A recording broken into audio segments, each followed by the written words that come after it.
right. Greetings, everyone. Hello, and welcome to another Merged Worlds Dungeons and Dragons story stream. Happy to have you here. I have a kitty on my lap. Thank you for coming back by for another episode of this story that I enjoy sharing with you also very much. It is a great pleasure to be able to let you folks in on the world that I've created. So thank you all for being here. We'll, of course, as always, begin with just a real brief recap of where we left off before we move into the newest episode for today. So, as always, thank you for coming. If you enjoy yourself today, please remember to click the like button. Most importantly, remember to subscribe and hit that bell notification so you'll know when all of our streams and videos are coming out. Okay, so where we left off last episode,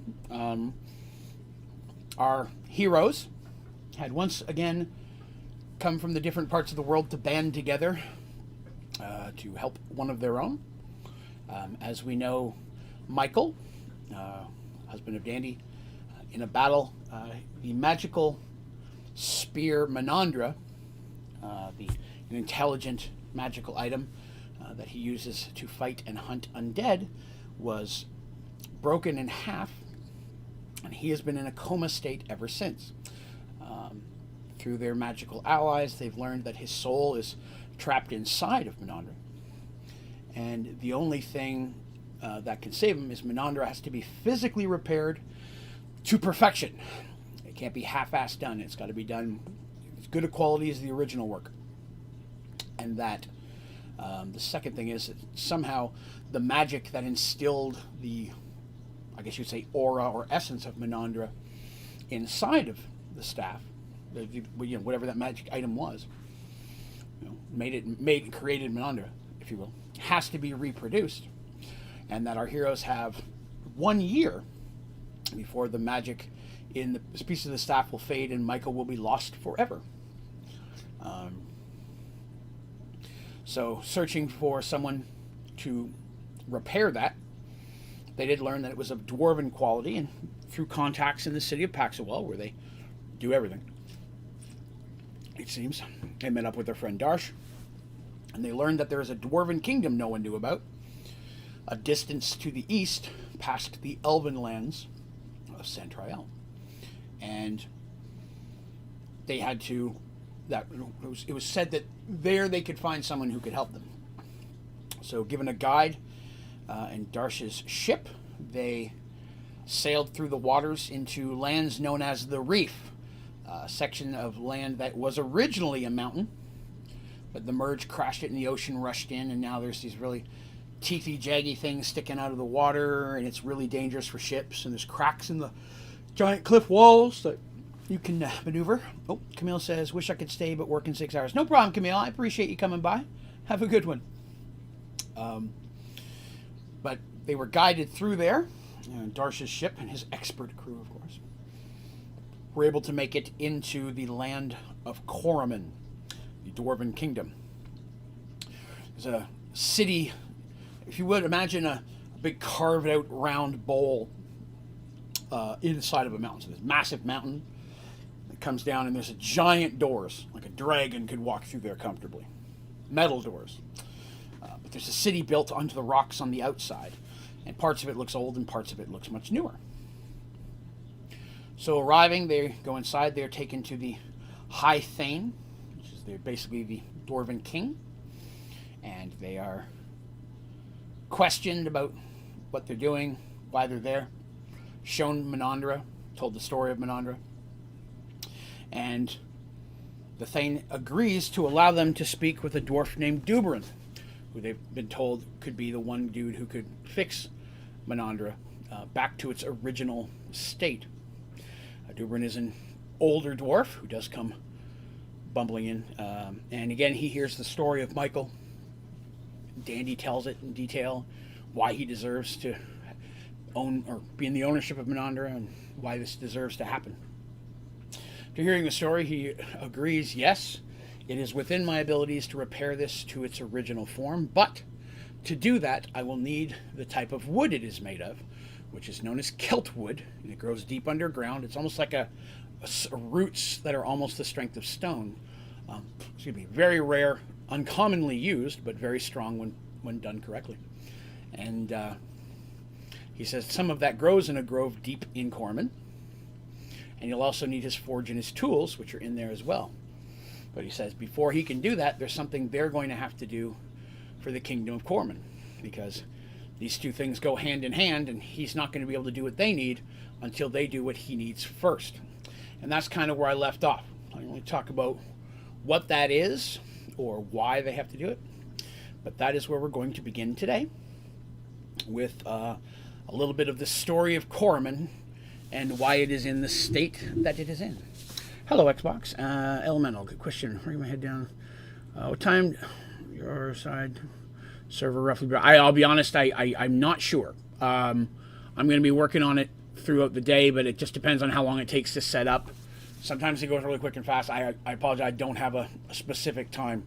So I have to run a couple errands in the morning, but I'll try to get it up early day if I can help it, because I want it up before the stream at 6.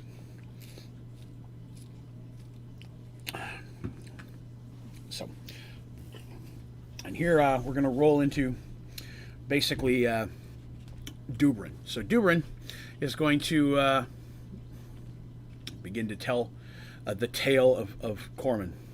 So he says, this is why you have to help us before we're able to help you. And if you get questions about the story or anything, feel throw them in here. If you're listening or watching later, whether it's on YouTube, iTunes, or Spotify, you can definitely leave comments on the video here, or you can send an email on my website, onlydraven.com.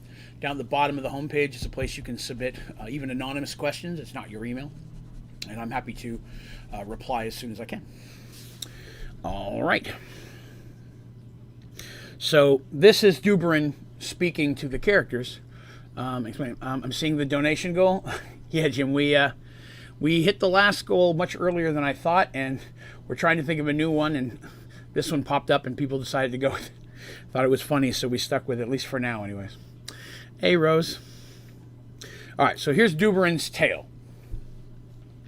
Dubrin says, I was already a grown dwarf when the night of loss happened. Dubrin begins. Craven Hammersmith was our Thane then, a great leader he was. Corman had been enjoying a period of peace and prosperity, and as his younger brother I was proud to share his name. Hello, Brady. I was a craftsman. I'd apprenticed under the greatest craftsman of my age. At a young age I surpassed all my teachers, creating weapons of stone and wood unequaled since before the damning. The damning is an ancient dwarven tale for another time. I was the master of my own forge. I had apprentices come from all over the kingdom to train under me. I do not tell you these things out of ego or pride. They are simple facts. I tell you this so that you might understand that even with my station and my rank, the skills that I had, I was no different than any of my kin to it. It came from below, and for the record, this isn't a Lord of the Rings. It's different than that, but it's going to start sounding like a Lord of the Rings thing, but it's not. It came from below, somewhere deep beneath us. Hundreds were lost before we even knew it was happening. Dubrin is quiet a moment, lost in memory. Not a sound is made by any dwarf in the room. When Dubrin continues, his voice is shaky. I was awoken by the screams. They seemed to come from everywhere. They echoed from the stone, making it hard to know the source and direction. I armed myself and went into the streets. People were running everywhere, not knowing what was happening. I fought my way to the Thane, who was gathering his warriors to face the unknown enemy.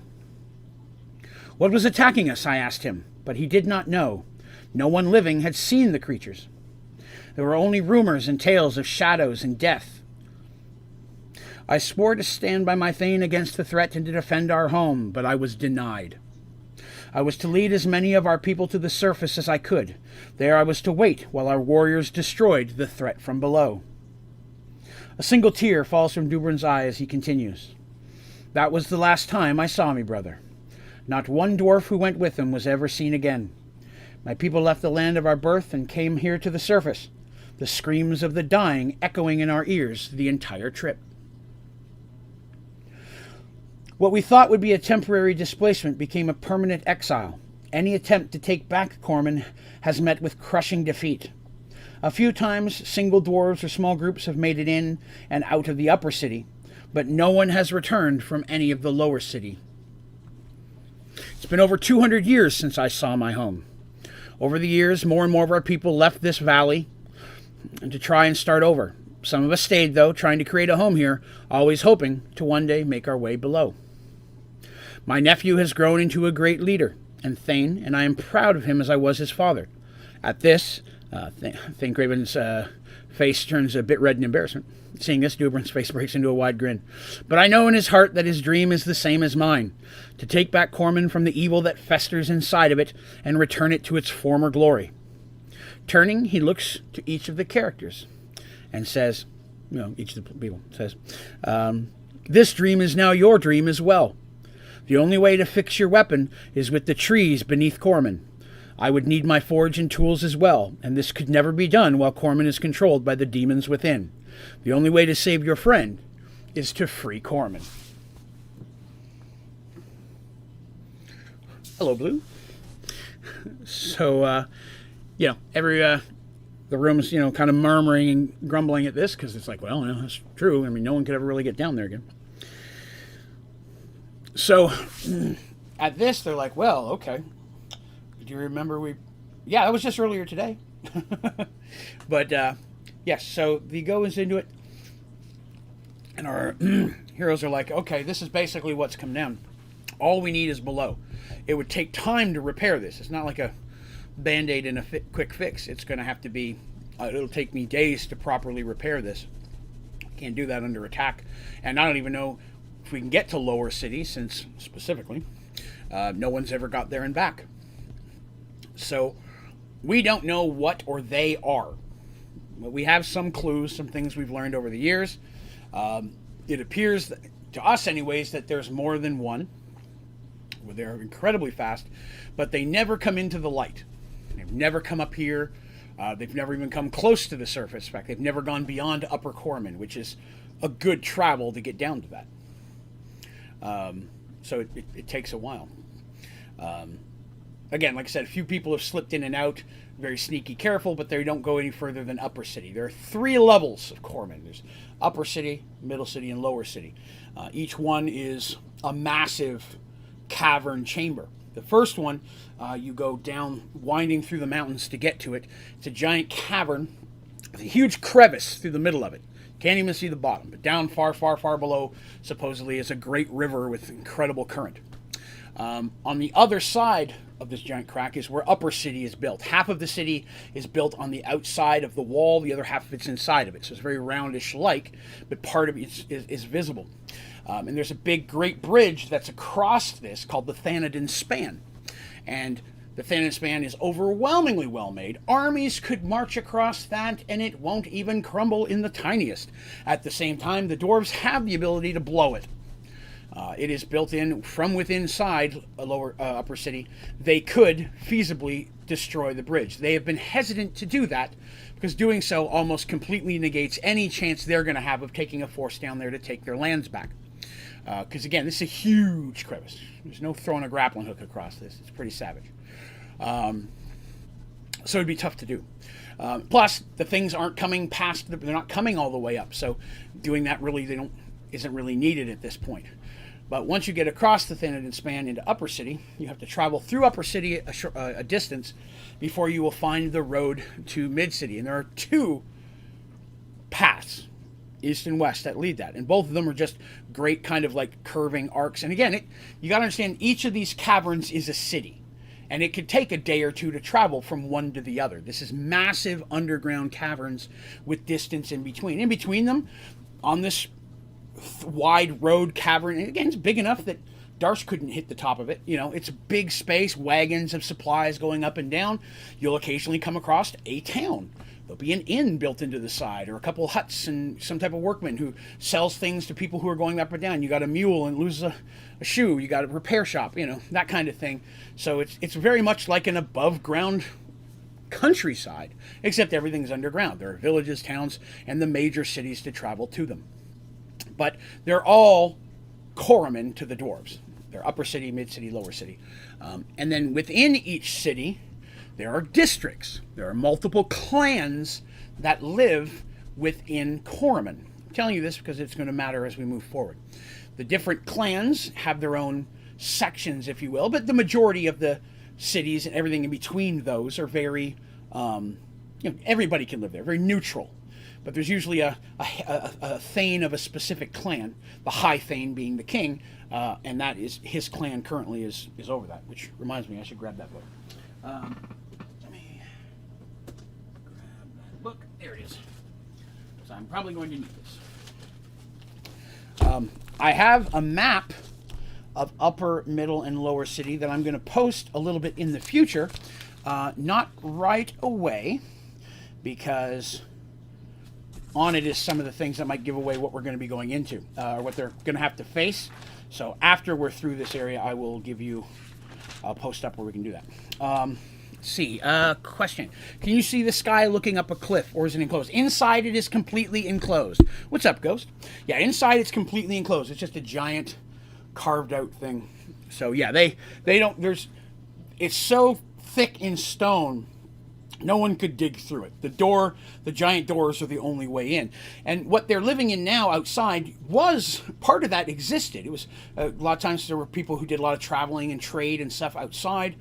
So a lot of those lived on the edge. There were guards to protect the gate. But once it's closed from inside, it's not opening, which is why they've not closed it. Because if they close it and they're outside, it's feasible they could never get back in. Yes.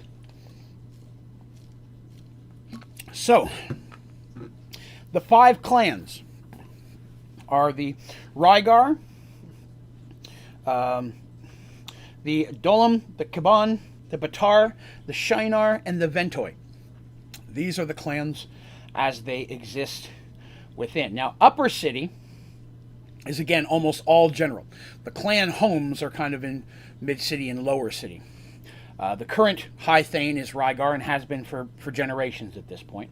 But different clans kind of have their own professions. So I say this, I'm going into a little bit of detail here, because if somebody was eventually going to play Dungeons & Dragons in Mergeworld and they wanted to choose a dwarf, the different clans have different professions and some basic different skills, perks, if you will, pros and cons, depending on the clan that you chose, as well as the way they physically look. Each clan kind of has a look about them.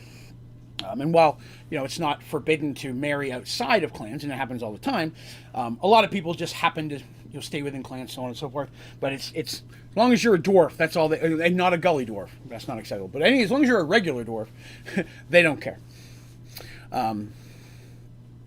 So they're basically given all this information as I've given it to you. And they're like, you've got to go down there. While we'd love to just muster up a force and march down there with you, every time we've tried that, no one's returned. And what few scouts can slip in can only find what's left. That's not said with a positive noise. So they basically ask, do you accept this? We understand if it's more than you can handle and you wish to take your artifact and seek assistance somewhere else. Or will you basically help us take back our kingdom and we'll help you save your loved one? And, they're not fools. The character's like, well, give us a minute. Dwarves are like, okay, we understand. This is a big decision. And they kind of talk about it, and they were like, well, we could try to look somewhere else. Because it's important that you remember that as a dungeon master, I try not to railroad. If they said, no, we're going to find something else, I had a backup plan for another adventure, so I was ready to go. But the hope was that they'd go into all the stuff that I worked for. And the girls I played with were pretty good about that. They usually had a habit of being interested in the story. So they agreed. They said because if they went another direction, they didn't know if they'd find somebody in time. Here's somebody who could do it.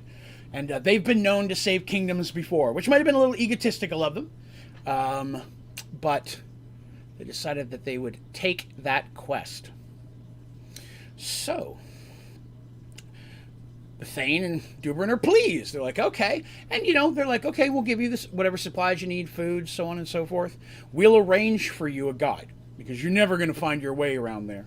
So what we're going to do is we're going to arrange for you someone who has been the most successful getting in and out. And while he almost always, will only go in alone, I'm sure in this situation, he may be convinced otherwise. So these guys are about to go underground. And while there's lots of places where they can light torches and such, the fear is sometimes you have light, other things will see it.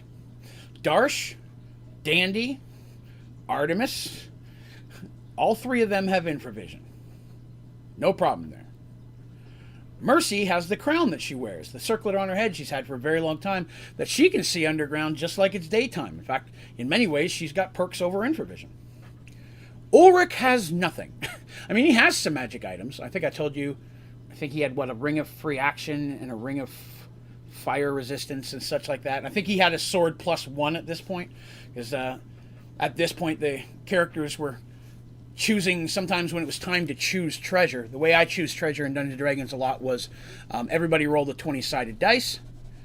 Highest number gets to pick first, going down to the lowest, and it goes back up to the highest again. But if it's a good group, a lot of times they'll be like, listen, this is clearly going to be better for you. You take that. Or I'll take this, even though that's cooler, I'm going to take the thing that my character could use. And so when we got to a certain point, they started looking at the treasure differently. Instead of, ooh, what can I have? Because they had decent, pretty much, unless there was something ungodly phenomenal there, they started looking at it as, okay, what could I give to this follower? What could I give to that follower? What would be good for Quan? What would be good for Ulrich or Seamus? Or on Darcy's ship, what would Dorum be good for? What would help Nathaniel or Nathalion be a better lookout? Things like that. Hey, Bragg, what's up, man? It has been a while. But yeah, yes. So they started looking at that, and they started outfitting their NPCs, because these are people who are going on adventures with them at this, like Ulrich is now. Quan went with Darsh and Mercy last time. Michael's always with Dandy. They started dividing some of that magic stuff out, so they started to have a little bit better loot, because I made it quite clear that I'm going to be putting them into situations that will be challenging for them. And many of their minions, while talented and skilled, are not their level or their caliber. So without some help, they're gonna have a bad day. So they took that and started providing some magic items and such. So Ulrich can't see, and the dwarves don't have anything to give him to see, because they don't need anything like that. They can all see. So he, in many situations, is going to be blind or have to use a torch or some type of light of that nature. And so that's going to be an issue. Infravision is heat vision. What about an enemy without heat, like undead or something else? Totally acceptable. You're correct. Most things will give off even the tiniest bits of heat. This is just how my research... Even something that's undead, if it's moving and joints are moving, friction happens, and there could be the tiniest sparks of heat. And in something that is complete pitch black, that can stand out. On the flip side, if you are looking at something that is warm, say you're underground and there's some heat or warmth in the stone, but now I'm seeing a black patch in front of it, I'm not seeing heat, now I'm seeing the absence of heat, which can also work the other way. Heat vision means you're going to pull it in from the stone. It's very much almost like, I say, like a Predator vision, if you've ever seen that movie. It's multi-tiered. It's not like black space and you only see the heat. You see everything in a different spectrum, and heat shows up as brighter or darker colors.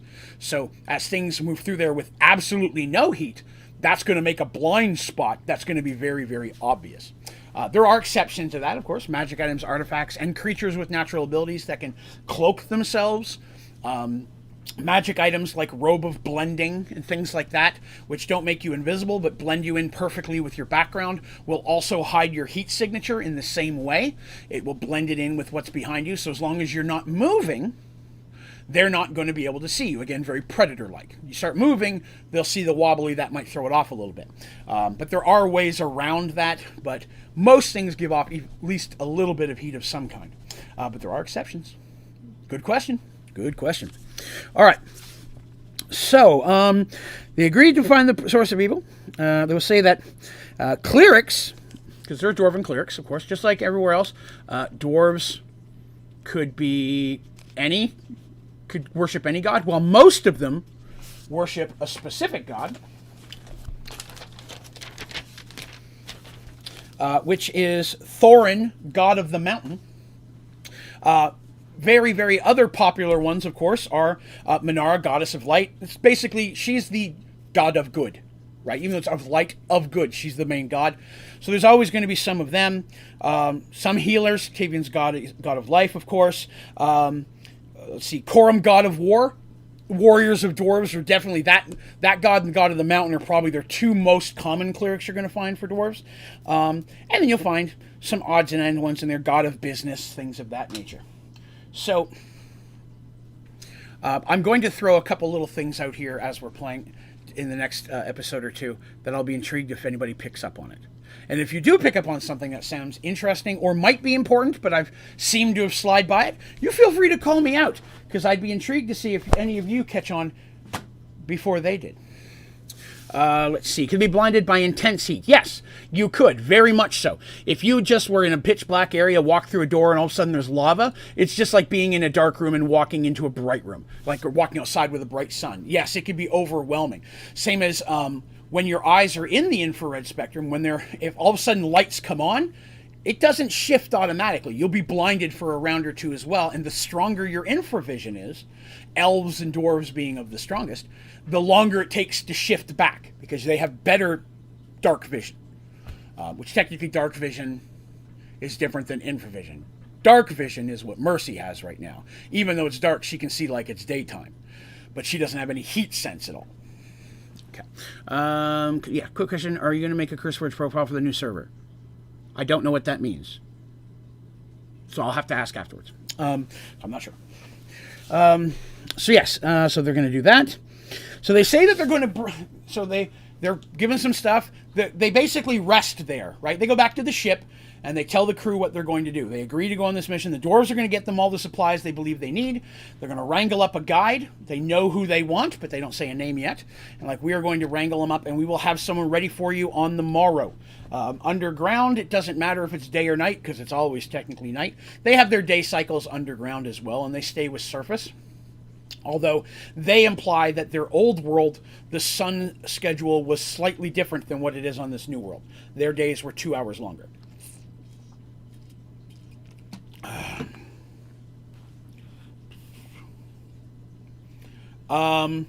Well, I still don't quite understand. It's going to be just like every other server. I give you the IP, you go into the game, and then you click on multiplayer. That's the only way I know to do it. All right. So where were we? So they go back to the ship, tell everybody what's going on. Now, I also forgot to mention that... oh my God, what's his name? Tobias is with them, and he has magic to be able to see underground. He's covered there. So he's covered in that regard. So let's see. So what they do is they arrange to get Cole, his name, and I have his last name around here as well, but I'll have to find that in a minute. But Cole is going to be their guide. He's a relatively young dwarf, but he's extra on the sneaky side, and he's much easier, a much better time of getting in and out. He's probably been the most successful about going in and out. I'll tell you what, guys, I'll chat about the Minecraft stuff after the stream. I try not to go into that too much on this, since a lot of the people who are listening to this for the audio podcast don't know anything about the Minecraft stuff. So if you want to hit me up on the Discord after the stream, I'll chat with you guys about the server stuff. Okay? So they're provided with things like rope, grappling hook, food, water skins. They're like, okay, here's some stuff, you know what I mean, that you'll find helpful. And the group are like, well, we appreciate that, but hang on. And they drop their chest of holding, open it up, and the dwarves are like, oh, hot damn. They look inside, and they've got all these supplies, and they're like, we'll take what you've got, and they put it all down in there. And they see, wow, is that a barrel of pickled fish? And they're like, of course it's a barrel of pickled fish. Where would we go ever without bringing a barrel of pickled fish? The dwarves are like, you could be the chosen ones in this situation. That interaction actually happened, because they're like, is that a barrel of pickled fish? Mercy goes, I never go anywhere without a barrel of pickled fish. They're like, we love pickled fish, and they had a bonding over pickled fish at that moment, because I kind of made it pickled fish being a dwarf delicacy is kind of the thing, because they don't get it that much when they live in the mountains. So underwater rivers, when they can get fish, pickling them so they last longer is better. It is also well known in Dungeons and Dragons lore that Minotaur loved the meat of owl bear. Owl bear is a giant bear that also has owl features.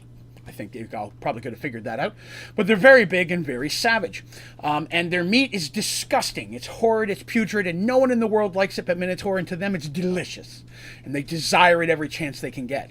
So there have been several situations through these adventures where they fought an owl bear as a random encounter or something like that. And there would be like wrapped up, they always keep an empty barrel in there that they can clog so the stink doesn't get out, that they can fill with owlbear meat for Darsh. Because if it sits in there for a few extra months raw before they get to cook it, just adds a little bit more flavor, is how Minotaurs roll. They love them some delicious owlbear. At one point, I think they tried to get Molly to make an owlbear pie for Darsh as a surprise, but when she got the meat and opened it, she had to do a saving throw, failed, and passed out. She was not able to handle the smell of the meat. But yes, she rolled a saving throw, and she failed. So they've got their supplies, and basically, Darsh does love pie. That is very true. So they're introduced to Cole. Let's see what Cole looks like. Now, instead of using a lot of the actors as I was using before, because I have so many new NPCs in here, what I'm doing is, again, I'm going kind of back to the... I'm using a lot of the Hero Forge where I can really customize the different characters as I like them. Cole, as you can see, is a young dwarf. He wears mostly leathers and such. He fights with 2 short swords. Not a big shield guy at all. And he's pretty sneaky. He's not a rogue by any means, but he does have some decent stealth class to him. And he is of the Ventoy clan. They are historically a darker skinned type of dwarf, whereas the Shinar, they're almost the opposite. They're almost all albino-like. They're very pale in skin. And it is rare you're going to see them above ground. Shinar do not go into the sun. They're also the ones that most often deal in magic. Oh, good Lord. Jason. Oh, wow. Wow, dude. Thank you so very much. You've inspired me to make a universe for my daughter. No more Gruffle. Thank you very much. That is, wow, overwhelmingly appreciated. Holy smokes. For those of you who know the way the channel works, I normally do a shot for every $10 worth of donation we get. I'm going to hang on to those until tomorrow, because being loopy during the story wouldn't be good for people listening to the story. I'm going to save those for... I'm going to do one in honor of Jason for being a kick-ass, and then the other 4 I'm going to hang on to do tomorrow, right at the beginning of stream. So we'll be starting tomorrow with a little kick. But because I am going to get a little bit more potent for you today, Jason, because you're awesome. Again, thank you very much for that. It is ungodly appreciated. I'm going to hit the moonshine we opened up yesterday. The Hunch Punch Lightning. This is by far the most potent and face-melting moonshine that I've had so far. But I got to do at least one in honor of Jason today. But short swords or long swords for dwarfs. That could be true. Short swords aren't actually a physical size. We're going to talk about that in a minute after I do Jason's shot. Thank you very much, Jason. Wow, that puts us a good chunk in the way to my butt not hurting. Thank you very much. It is overwhelmingly appreciated. For sure. Phew! Oh my goodness. Ugh. Ugh. Oh, it's horrible. I almost want to keep just doing that for a while to get it going. But man, that one warms me up more than any other I've had. Okay, those of you who are listening, I apologize for me taking a shot in the minute there. I will get back into the story, I promise. Short sword. A short sword is not a specific length.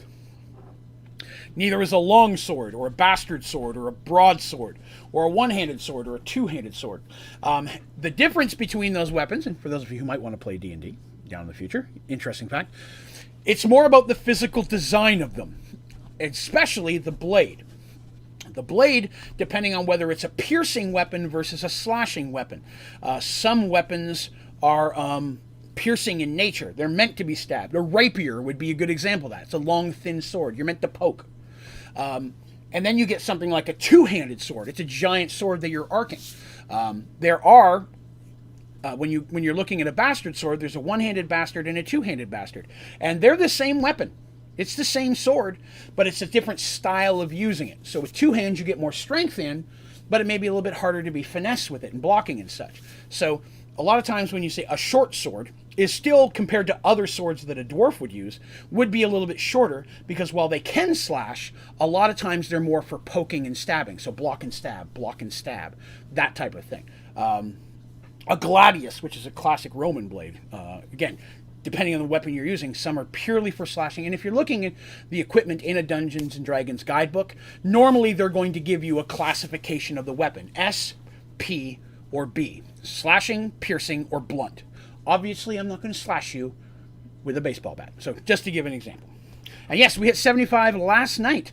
So we're now going to have to figure out a new goal. And I'm going to reach out to Shadow tomorrow because we've unlocked another emoji as well for that. So given all this stuff, Cole signs in.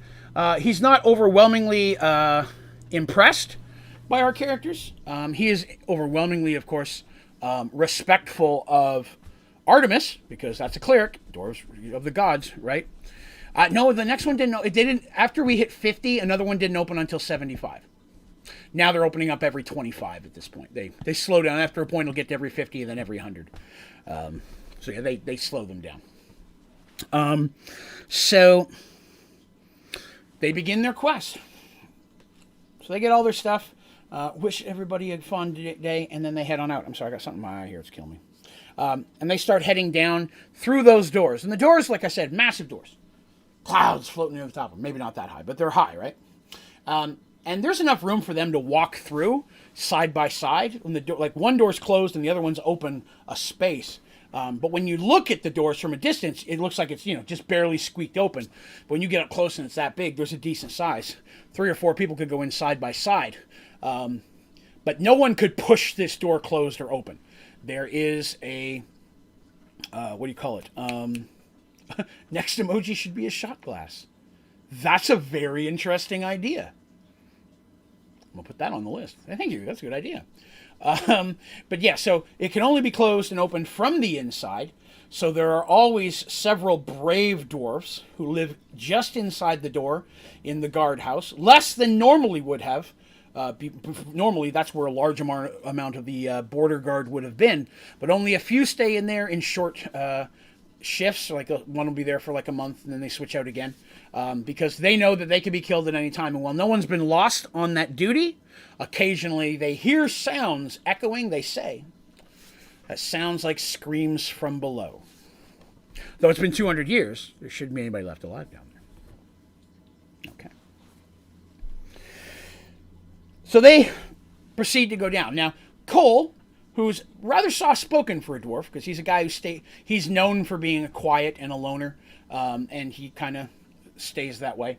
That's part of one reason why he's so good about getting in and out. He just doesn't talk a lot anyways. And he tells them right off the bat, he's like, I understand you guys know what you're doing. Sure, fine. I've heard tales. That's cool. You have to do what I tell you. And I'm going to be trying to do it as quietly as possible. If I point, you go that direction. If I hold my hand up, you stop. You need to do it every second of your existence. Once we walk through those doors, you have to be trying to stay in silence, which is going to be hard for some of you. And he looks out of the corner of his eye at Darsh, because he's huge. And the urge to talk will be difficult. And he looks the other side out at Tobias and Dandy, because a wizard, they're only useful when they're talking. And Dandy, not able to shut up. He knows what a Kender is. He's like, the lives of your allies and compatriots and myself and your young friend stuck in your staff, which they've left up here, by the way. They left it on the ship with Dorum. If they're not back in, 30 days, I believe? If they're not back in 30 days, they were to take the ship and leave and return back to Paxawal and give the artifact to Lamia in the hopes that she could find some way to continue without them and save Michael. But that was what they were told. So they begin.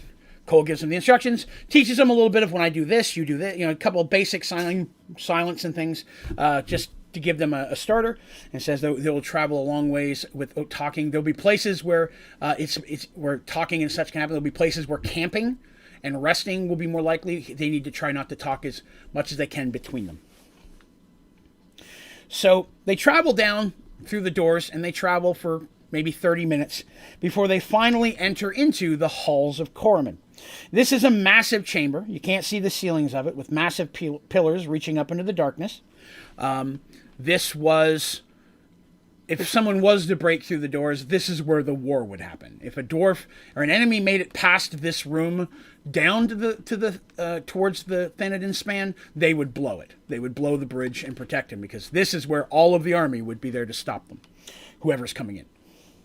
Although this was very dirty and dusty, you don't see, or they don't see any like footprints or trails, because they're looking for that. And at this point, they are traveling with a torch.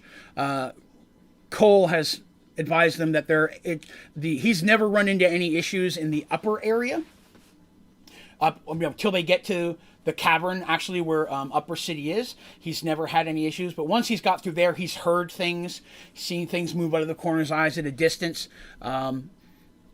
And the very few times he's had to spend the night in there, whether it's locked in a closet or hiding in something small, occasionally, especially when everything's silent, he'll hear noises of something moving, and it sounds quick, and it sounds like there could be more than one of them, but he's never seen anything like just staring and looked at something.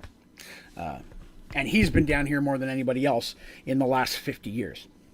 So they don't really see any footprints and stuff, and that's because Cole usually goes all the way around the room to be careful, but they're in a hurry this time, and with this group, he feels they should be as straightforward as possible. And so he's leading them through. And for the record, Cole's a very nice guy. In the situations where they can chat, he has a lot of questions. He asks them a lot about their previous adventures. He's very interested in their past and what brought them to this place. Because some of these races, while he's heard of them, he's never seen a Minotaur, he's never seen a Kender. He's seen humans before. I mean, everybody has, but, and elves are a rare treat.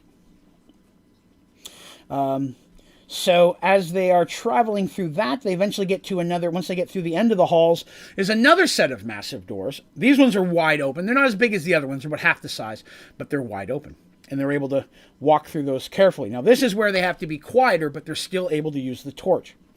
This section here, it's going to take them a half day to travel from this point to the cavern where the Upper City is. And this section here is known as Joran's Trail, which was named after a dwarven legend and one of the earliest thanes of Corman. I'm not going to go into that story. That's a story for another time. So they continue down, now being extra quiet. Elves are a rare treat. Well, I'm not one to say that type of thing, but it's rare you see an elf walking around in dwarven lands. And not because they don't like each other or anything like that. But the last place an elf, nature-loving elf, wants to be is miles beneath the ground in a tight rock space. And you don't see a whole lot of dwarves wrapped in plate mail and carrying a hammer running through the woods. It's just their lifestyles are very different. But, as some of the longer-lived races, there are very often when those two races will have treaties very early, because they're like, we're going to live a long time and don't want to be in your woods. And we don't want to live a long time and we don't want to be in your rocks. You stay off our rocks, we'll stay out of your woods. Okay. We have gems and jewelry you'd like for your stuff, or metal and ore, things like that, but you can supply us with some things we don't have. So trade and stuff like that is great. Ground is nature. Everything is nature. But out in the foofy leaves of the forest, maybe not so much. 1 second, I'm going to grab a drink because we're about to get into some cool stuff. And I drank way more than I thought I was going to.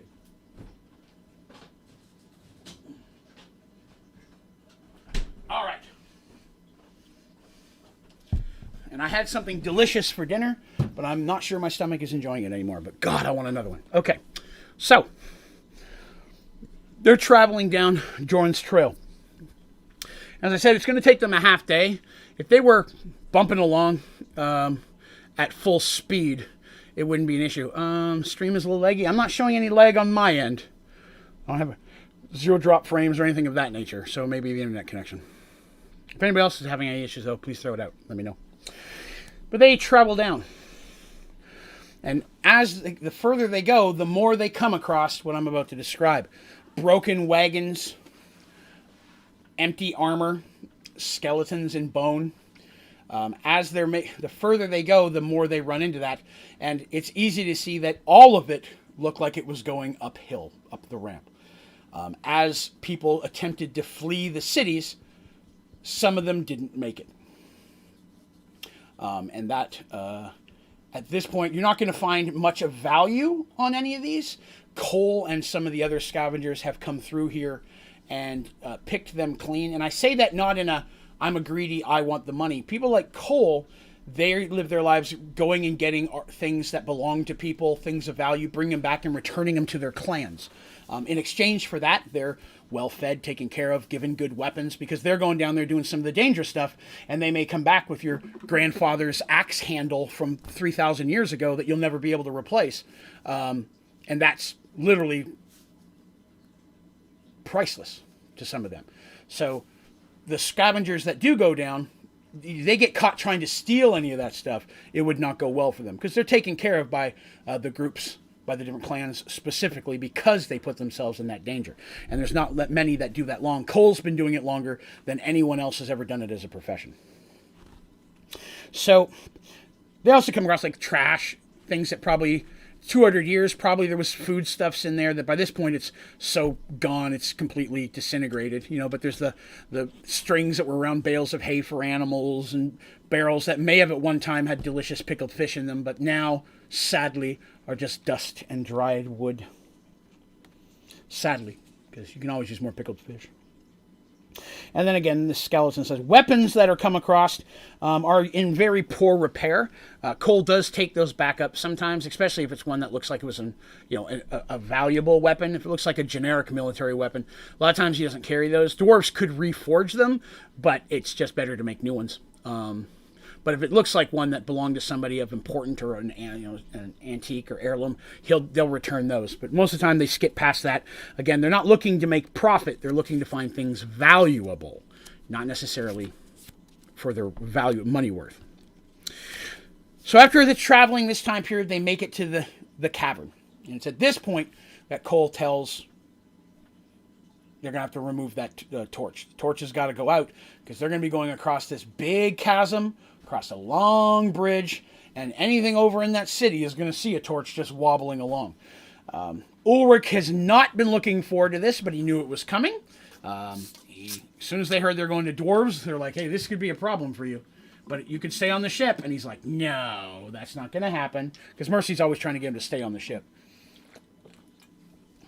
He's like, not this time. No. Every time I leave you alone, you get in trouble. Much better. Okay. So at this point, he is literally walking hand in hand with Artemis. So he's holding on to Artemis. Everybody else, party order is important in D&D. The order you walk into things. And in this situation, Cole is first, followed by Dandy, and then Darsh. Anything big comes at him from the front, Darsh is their tank to help hold them back. After that is Tobias, who will cast spells around him. Artemis, who will attempt to heal. And then after that would normally come Mercy, who's protecting the rear in case anything comes up. Always put your squishies in the middle. Your mages and your clerics, and sometimes your rogues and bards, need to be in the middle protected by your warriors so they can do all their cool ranged stuff. Cole does also have a small crossbow that he carries, a hand crossbow, but it's a last case scenario. Ulrich normally is walking in front of Mercy. Mercy's always in the rear. That's just how that works. She's always been the one in the back unless Darsh is unconscious or something. And so in this situation, instead of having Artemis with Ulrich right behind her, he's kind of walking with her hand in hand because she can see perfectly fine. She has her staff in one hand. She has a free hand. She doesn't have to wield the weapon. She can always let go and cast a spell if she needs to. She's the best one to work as a guide in that situation. Dandy is very quickly impresses Cole with how quietly and quickly she moves. And how well she can blend into the darkness and all of the thief skills that she starts showing off very early, and is uncharacteristically quiet at this time. Because again, as I've mentioned, on this quest, there have been several times where she got very serious compared to how she normally is and how important it is to her to save Michael. And yes, the hand crossbow is always loaded because those things take forever. Hand crossbows aren't as bad. So as they get there, what was described to them is accurate, but they just never took in the scope. They walk in and it's just darkness, right? At first. But as their infravision and things start to fade in and they get to a point where they can't even sense heat because of the distance, they can see the bridge, they can see how well this is. Artemis and Tobias actually having the best because his spell gives equal. He could see real well. And he didn't use his spell on his infravision until they put the torch out. But he's doing the same thing. And then Mercy, again, to her, it's a bright sunny day. She's the only one who gets a full scope of what this place looks like. And it's massive. The entire kingdom of Serenity and each of the villages could fit inside of this cavern. It's so huge. The cities themselves, not the land in between. It's just vast. And again, roof as far as you can see. And it's very, very crazy. And the bridge, wide enough for several wagons to go side by side, is very easy to cross. It's a very gentle slope. Again, looking at it, you'd be like, I don't understand how that hasn't fallen in yet. It looks thin and weak, but dwarven craftsmanship is unequaled in the work of stone. Closest to that sometimes can be deep dwarfs or gnomes, but this is a phenomenal thing. So it's a huge cavern, and the crevasse, is also huge. Very, very wide open, and they're going to be crossing it very, very soon. If they stand still, which they do, and make no noise just to take in the room, after a minute or so, when everything starts to go silent, you can you can hear the faint sound of rushing water. Sounds like a very far away waterfall. And it's not a waterfall, it's just very rapid water going at the base of that crevice. It's here that they really start coming across a lot of wreckage. It's clear that a group tried to hold this side of the bridge at one point back in the very original battle, and whatever was in the city didn't let them get past this. But the dwarves that gave their lives here very likely saved many of the dwarves that managed to get out beyond them, because as we know, they has killed. There's more skeletons up there, but there would have been a lot more had these brave dwarves not. There have also been other dwarves that have come down here, as I've mentioned, force of dwarves, several hundred, if not 1,000, in a couple of situations, that came down and none returned. You're going to see a lot of their stuff here as well. So the armor and such can look generational, a little bit changed, as well as in some of them look older, newer, that kind of thing. Dwarven material is good. It doesn't rust real easy, but sitting there untaken care of for 200 years, anything is going to go funky. Sorry, I'm very thirsty tonight. All right. So, at this point, they have to cross. They knew that this is a dangerous point because they're going to be out in the open. The only thing moving in this giant cavern, they hope, and they don't want to draw any attention to themselves. Cole said this is probably one of the most dangerous spots in the whole trip. Well, he's never seen anything here. It's usually much easier for him by himself. Now, as they're traveling through, they find that Upper Corman is really one large city, and barely half of the city is exposed. What they're seeing, like these buildings and things all built out of the rock cliff face on the other side of this cavern.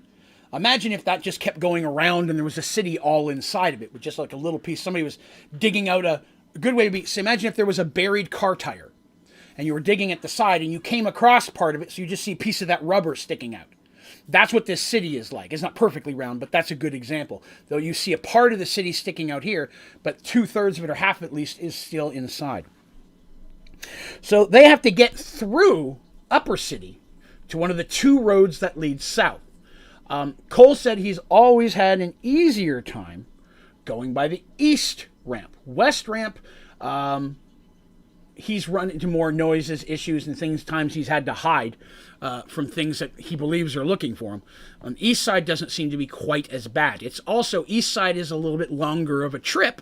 It's further from Middle City, because it's the Middle Rounds is actually to the west of this, so you're actually having to go back and curve all the way around.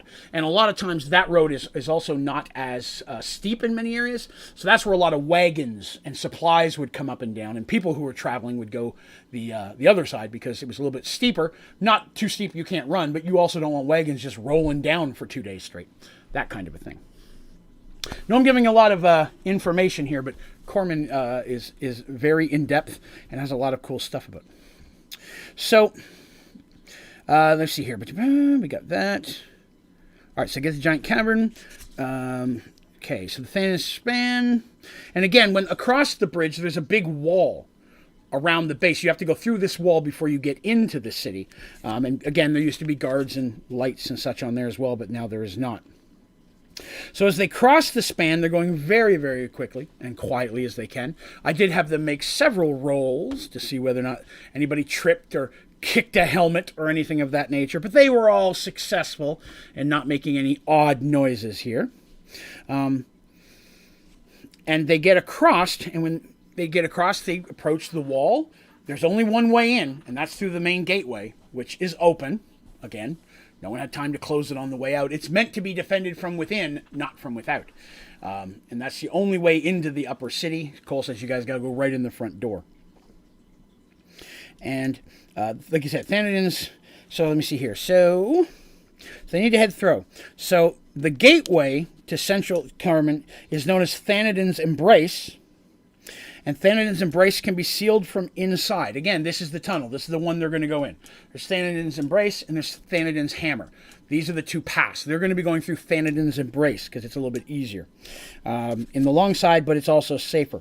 Both of them can be sealed from inside. So if the upper city was to somehow fall, they could then collapse them so you'd be safe down in the second city. Each one, the dwarves each time is like, okay, if we lose this, we back to here. If we lose this, we back to here. They have a lot of things that they've never had to use, but they kept in perfect order just in case. Dwarves are a prepared group. So they head through, and they're going through the city, and they're moving very, very quietly. And there are a few times that Artemis and Dandy believe they heard random noises, like a skittering, a pebble moving, scratch noise once in a while. Nothing that was too specific, and down there they have no idea which direction. With it being so empty, everything is echoing.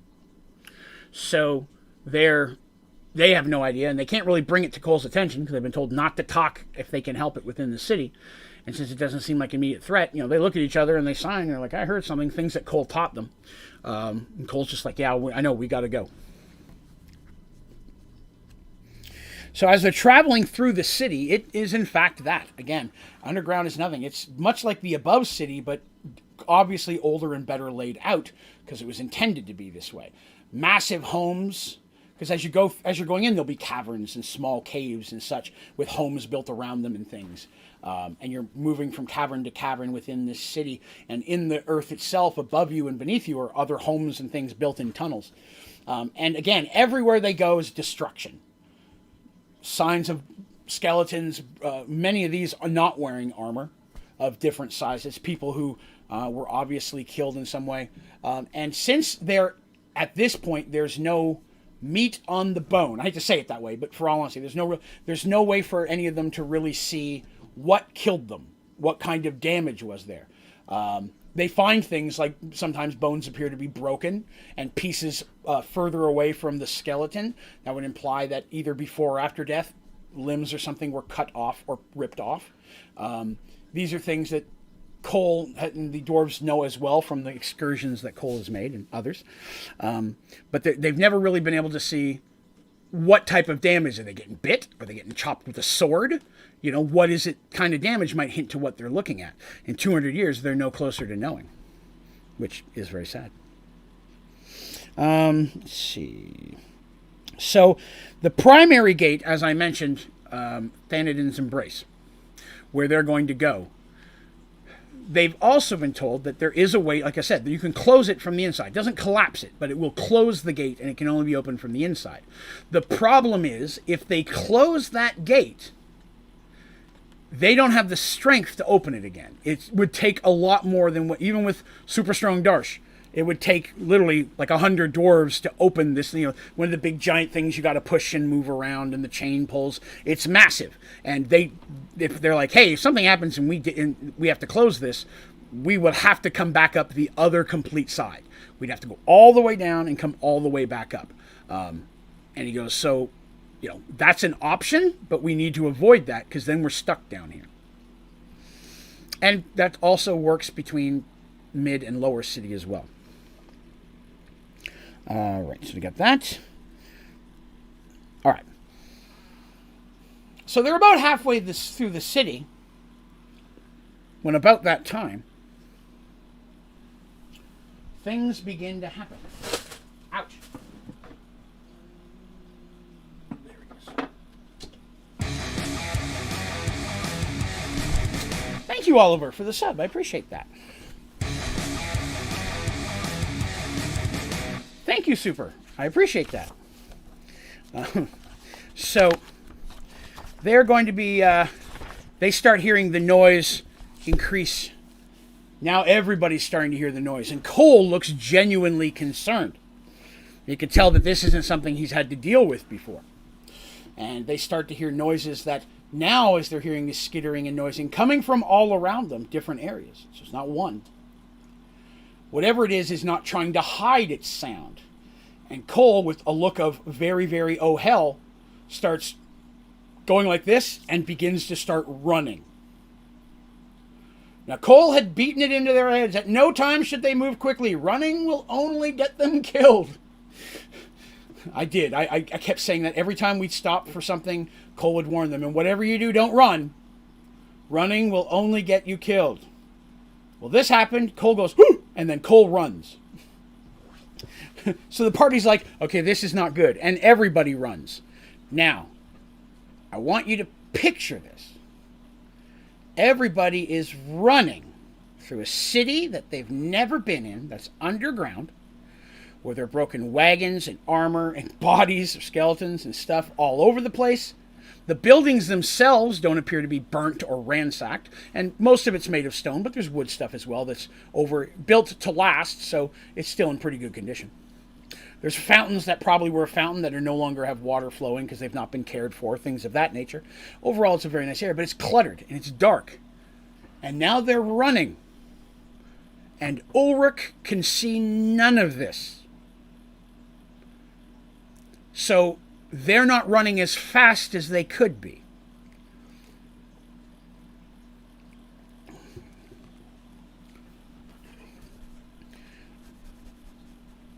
Cole, you can see, is looking back. He's having to stop to wait for them to catch up. Darsh doing the same thing, preparing to defend.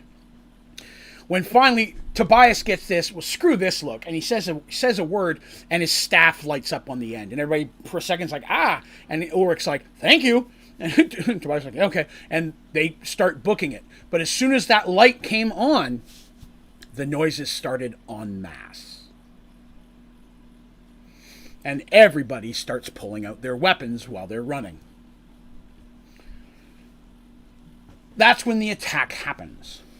There's a creature, a rare creature, that is not commonly used in Dungeons & Dragons, that I've always loved and been looking for a reason to use. And that is called a Sharnling. Kind of. It's a Sharnling. What is a Sharnling, you might ask? You'll see soon. So a Sharnling... there are many of them, and Sharnlings are maybe the size of 5-year-olds, children, humans, toddlers, maybe a little bigger than that. But their front legs are twice the length of their back legs. They come in long piercers that are much like a praying mantis type kind of thing. They're pitch black. They have claws on their back feet. Their front just come to the legs, and then their mouth, it goes back. The jaw is unnaturally further back, so the mouth stretches open more than it should, and it's just 2 rows on top and bottom of just razor sharp pointed teeth. And they're pretty fast. Mini nightmare demons. That's a good description.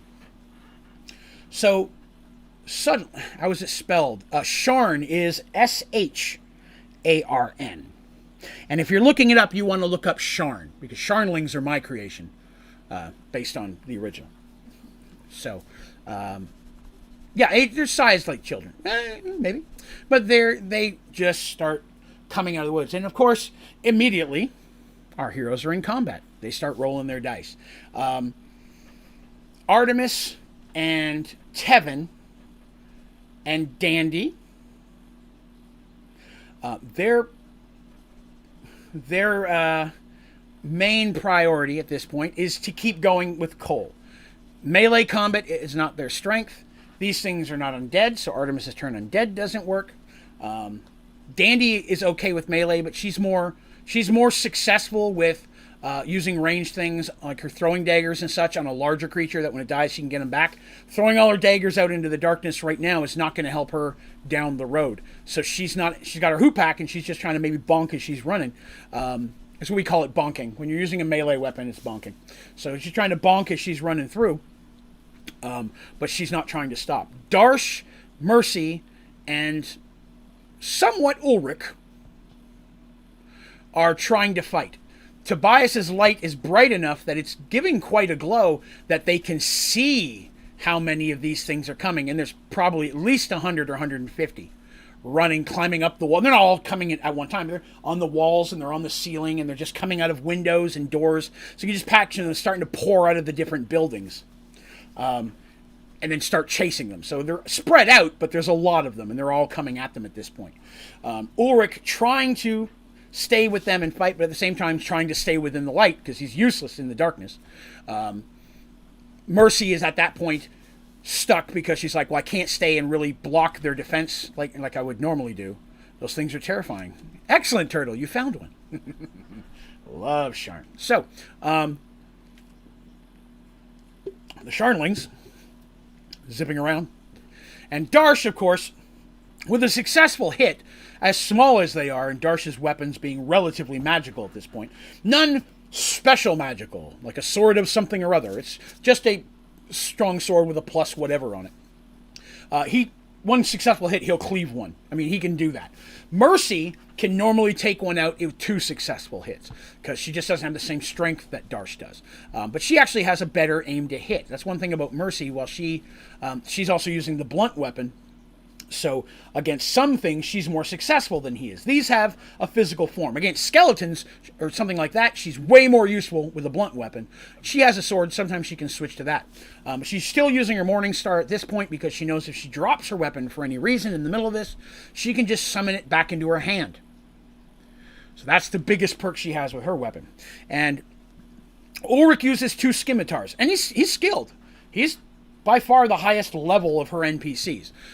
Quan's really sneaky and good in battle, but Ulrich in a straight-up fight can hold his own. And so he's slashing through them more successfully than even Mercy is, just because of the type of weapons he's using. But he's having a bit harder time hitting him because he is being affected by lower light, because he's trying to stay within the light globe of Tobias. So these are some issues in these type of combats that as a character you may have to deal with, and they had to deal with in this story. You know, okay, I need to protect our squishies, but at the same time, I can't be too far away from the squishies because this one semi-squishy guy who's my minion wants to stay where I am, but he can't see anything if he stays where I am. And so Darsh and Mercy and Ulrich are really holding the line, where Cole and Dandy are kind of clearing it in front, trying to make a way, but then the Sharns start to increase in numbers ahead of them, and they call out. It's at this point that Mercy yells to Darsh, and Darsh, nodding, starts bolting ahead. Now, at this point, Darsh had some magical boots, I think it was. With boots, or it was some type of band that went around his feet that increased, he could do like a burst of speed. It was something, I can't remember the name of it. I created it. It's in one of my books. But basically, it could give him a burst of speed one time. So for one attack, he could come in with a big surge of attack, or he could surge into a wall and use his shoulder. He could do extra me jumping at you damage super fast.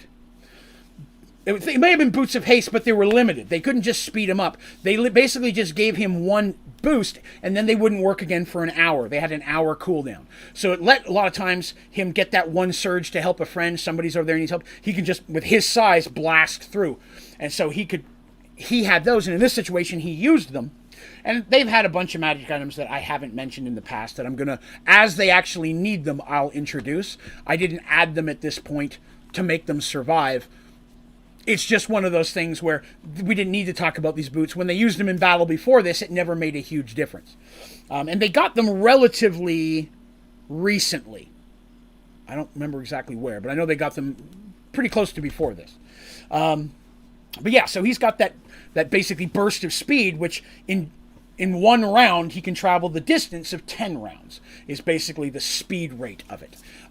So he's very quickly able to shoot up to the front of where Cole is. And of course, as he's coming through, with his size, he's not trying to hit, because while he's going that fast, his reaction time does not increase. And so if he's running and trips, he's going to go flying. This is something he learned the hard way when he first got these. Just because you're going super, it's literally bursting his speed, but he doesn't control that speed well. As long as he can stay on his feet, and he's not going to be sword slashing as he's running. But by God, he can turn his shoulder and run fast, and anything in front of him is going to get knocked the hell forward. with his strength and with his speed. But that is a concern. And once he starts bursting, he can't switch directions. It's a burst in one direction. So it was an odd give or take to use these. They could be really cool, especially if you want to do damage, because if he successfully does it, and say he had a spear or something, he did a lot of extra damage from that extra push. But there was definitely some limitations to it as well. He also had, at this point, a quiver on his back, for where you normally keep arrows. And this was one of his, and the magic of the quiver is that turned upside down, nothing would fall out. You have to pull it out, but it was a quiver of holding. So he actually had javelins in there. And he had about 5 or 6 javelins, because that was the only ranged weapon Darsh ever really used. So it's just a thing on his back, but he can actually reach in there and pull out this long javelin and whip it. And he had 1 javelin of lightning left by this point, which is a javelin that when it hits thing, lightning. So just giving you an idea of some of the stuff that Darsh has. You know, Mercy has her ring. She has the thing around her head that lets her see. Those are 2 of her very good ones, if you will. She's got some special... Artemis collected rings. She had a ring of feather falling, a ring of free action. She had a ring of a whole bunch of stuff, and she had them in belt pouches, and she would switch rings depending on the situation. So sometimes, like, we have to jump off this thing, switch to a ring of feather fall, jump. Because you can only wear 1 ring on a hand at a time, unless the rings are part of a set that require you to have them all. That's an exception to that. And then Dandy, her hoopak was a magical hoopak because Tobias enchanted it with a level 1+. That's the only reason it was magical.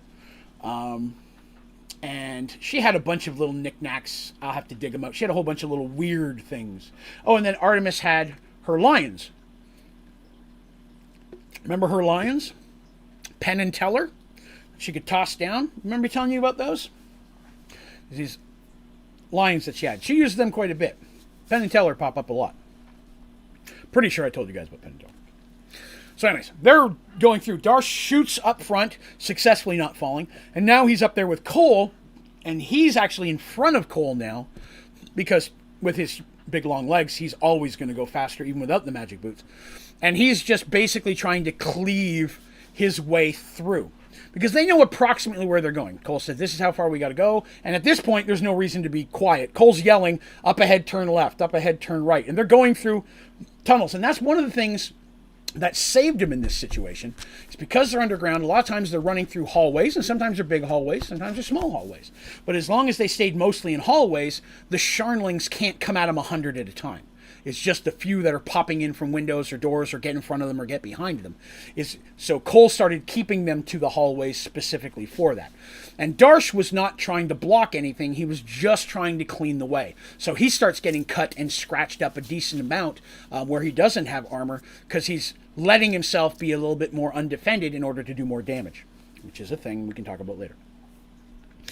So up ahead, at one point, Cole yells, because he's yelling, and there's points when they get to a moment and they're quiet, and is everybody okay? Cool. Artemis casts a spell, more Sharnlings, time to run again. That happens a couple of times. They get a quick 1 or 2 round reprieve, because they managed to kill enough or get into something and slam a door behind them, and then they've got to run. I gave them a couple rounds I think it was 5 or 10 rounds, where they had free moment to do something. And at this point, they're like, if we can make it to the embrace, we can probably close it behind us. That's the best thing we can do, because from the sound of it, they just keep coming.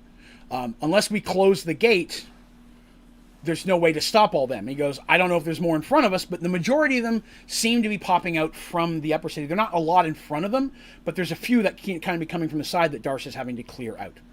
I know this is very detailed on this, and I hope I'm not boring you guys too much, but I said I would get into a bit more detail of what they had to go through here in the door, but I'm trying to paint a vivid picture for you of what they're going through.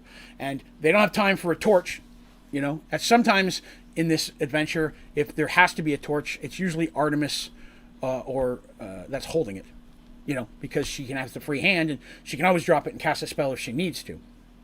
But again, I'm trying to build the city, build the view, all this at one time. Please let me know if I'm boring you. Jim's enjoying it, so I'll take that as a positive.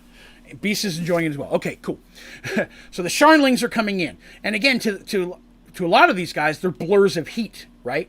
And the Sharnlings, it was a perfect question earlier, give off just a little tiny bit of heat.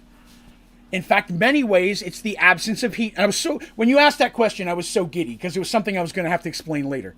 I was so very excited about that because I was like, oh shit, I'll get to tell it ahead of time so you'll understand before I get there. But yeah, the Sharnlings have an absence of heat. They just have the tiniest bit, which is mostly caused by the friction of them moving. So you'll see the friction of their hands and feet skitching off the walls and the heat, but it's blobs of darkness. In this situation, Mercy has it the best because whether it's light or it's dark, she sees the exact same all the time.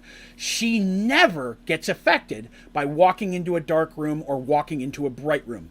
The crown, or her, what was it, Diam, D-I-A-M, I think it is, the circlet she wears around her head, that's one of the perks of that. She never gets blinded by going from sunlight to darkness. That said, magical light intended to blind will still have an effect, but she has a saving throw to potentially not be affected by it. Even on spells, you don't normally get a saving throw. That's something that gives her an added bonus, less likely to be surprised by a burst of light or something of that nature. Just a thing. So she's seeing perfectly fine, and what Cole is saying is we've got to get ahead. It's not going to be easy to close it, and I don't know how well, if it'll even close. No one's tried to close this in 200 years, and it's clearly not been kept up like normal. And at this point, they can hear more Sharn coming. We got to run, and they're talking while they're running. And Mercy yells at Darsh and Cole to go ahead. Run ahead and try to see, because if there's a bunch of Sharn there anyways, it's not going to work. If there's a bunch of Sharn on the other side of the gate, they're screwed anyways. So like, run ahead and see if you can get it going. Cole has to go because he's got to lead Darsh, and Darsh is the strongest. If it does need some strength, he's the best shot they've got. Where Artemis and Tobias just aren't physically capable of running as hard and as far as Mercy and Ulrich is. And Dandy goes with Darsh and Cole as well. So they race ahead while Mercy decides to open up the chest of holding, and they go down real quick because like I said, I gave them a quick reprieve. She goes down and comes back out. This was her idea, with several flasks of lamp oil. I tell you, they keep a lot of stuff down in there, and they think ahead for situations. They've done this before. And as they're coming through hallways, they start throwing it down and lighting it with a torch, because they do light a torch at this point. And so they're bursting this in, and they're trying to put flames in doorways so the Sharns are having a hard time following, and it's working. Now, people might ask, why are these guys, such a group, being successful when a massive group of dwarves were not? That's a question I've been asked while telling this story before. The first thing is, the dwarves didn't know what was coming. It came in the middle of the night. Many of them were not gathered and prepared. They didn't know the layout. They didn't have a specific goal of where they were going. They just knew people were dying all around them. And so there wasn't a serious defense effort in the beginning. They had to be gathered to do that.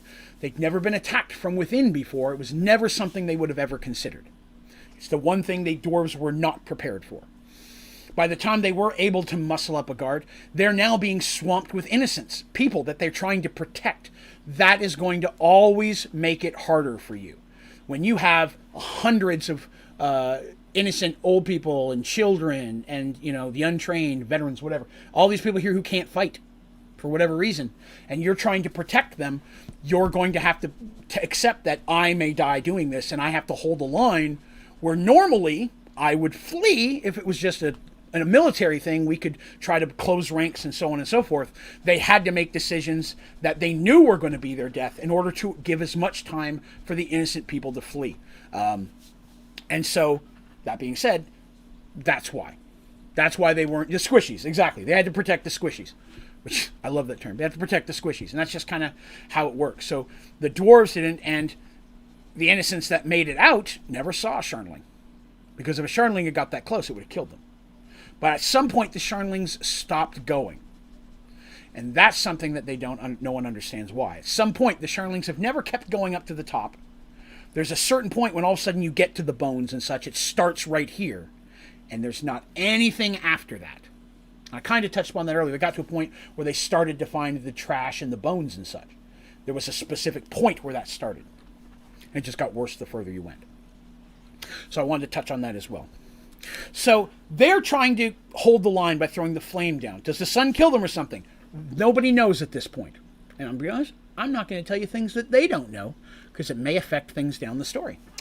Good question, but I can't answer it right now. Or if they go high in the sky, well, that's another potential thing. There could be something that's keeping that from happening. But these guys are tossing lamp oil.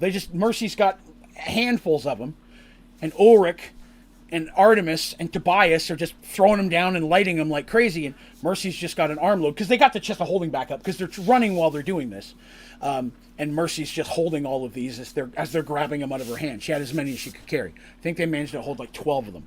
So they'd run, drop one in a doorway, light it on fire kind of thing. If they could, they'd light on fire and then close the door and keep the fire in there if it was something like that. But some hallways were too big for that. It was meant to be like a more public walkway, so they just have to run through those.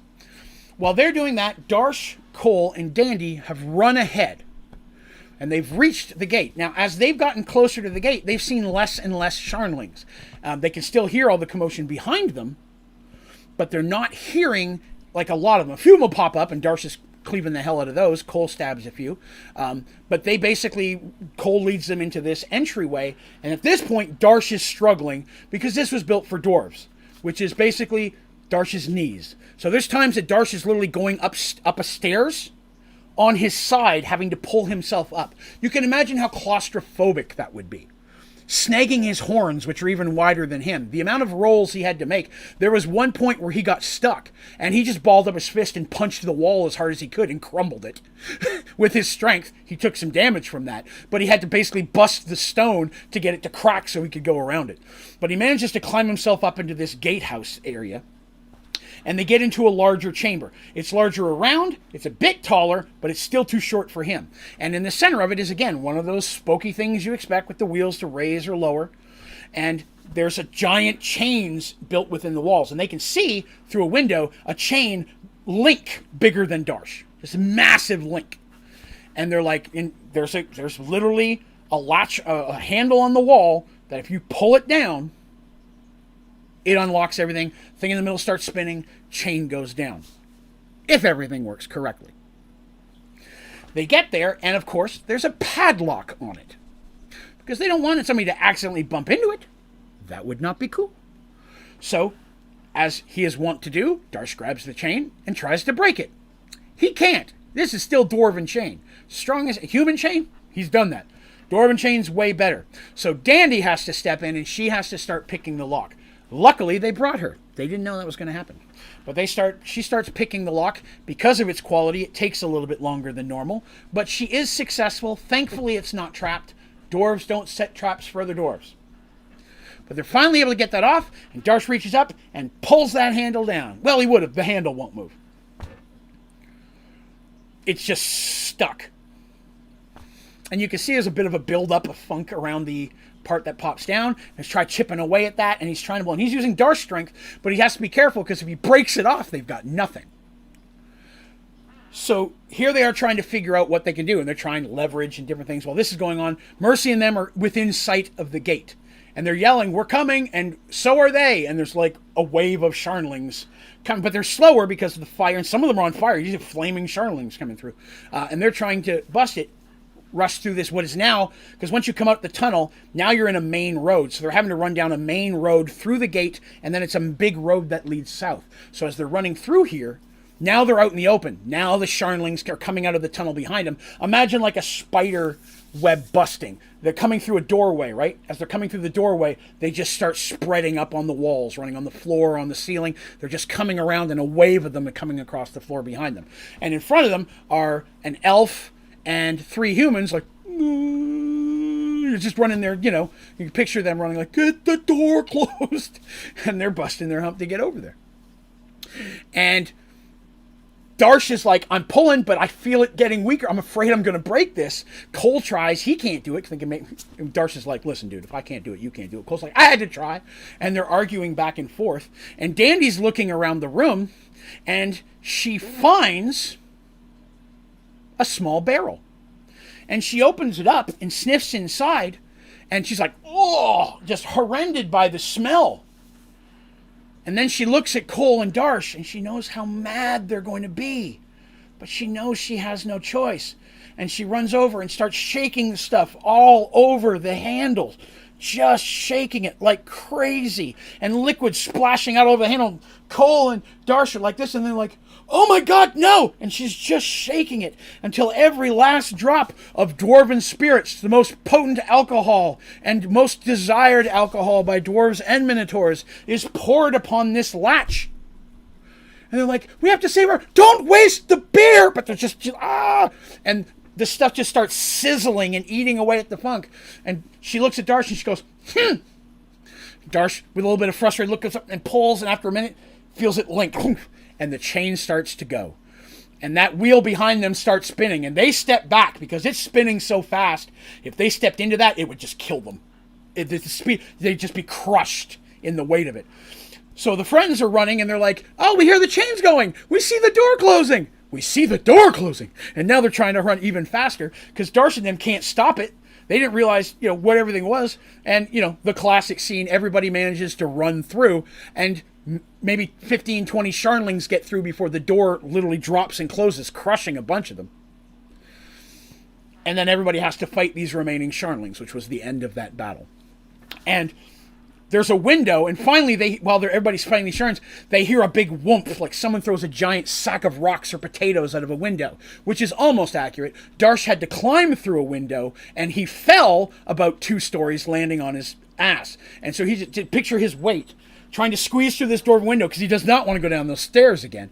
And he pulls himself through. Once his horns are through and he thrusts, he's like, I'm out. Whew! And he falls and he lands on his back and his side. And so everybody else, because Dandy and Cole ran back down on this side of the gate and came through.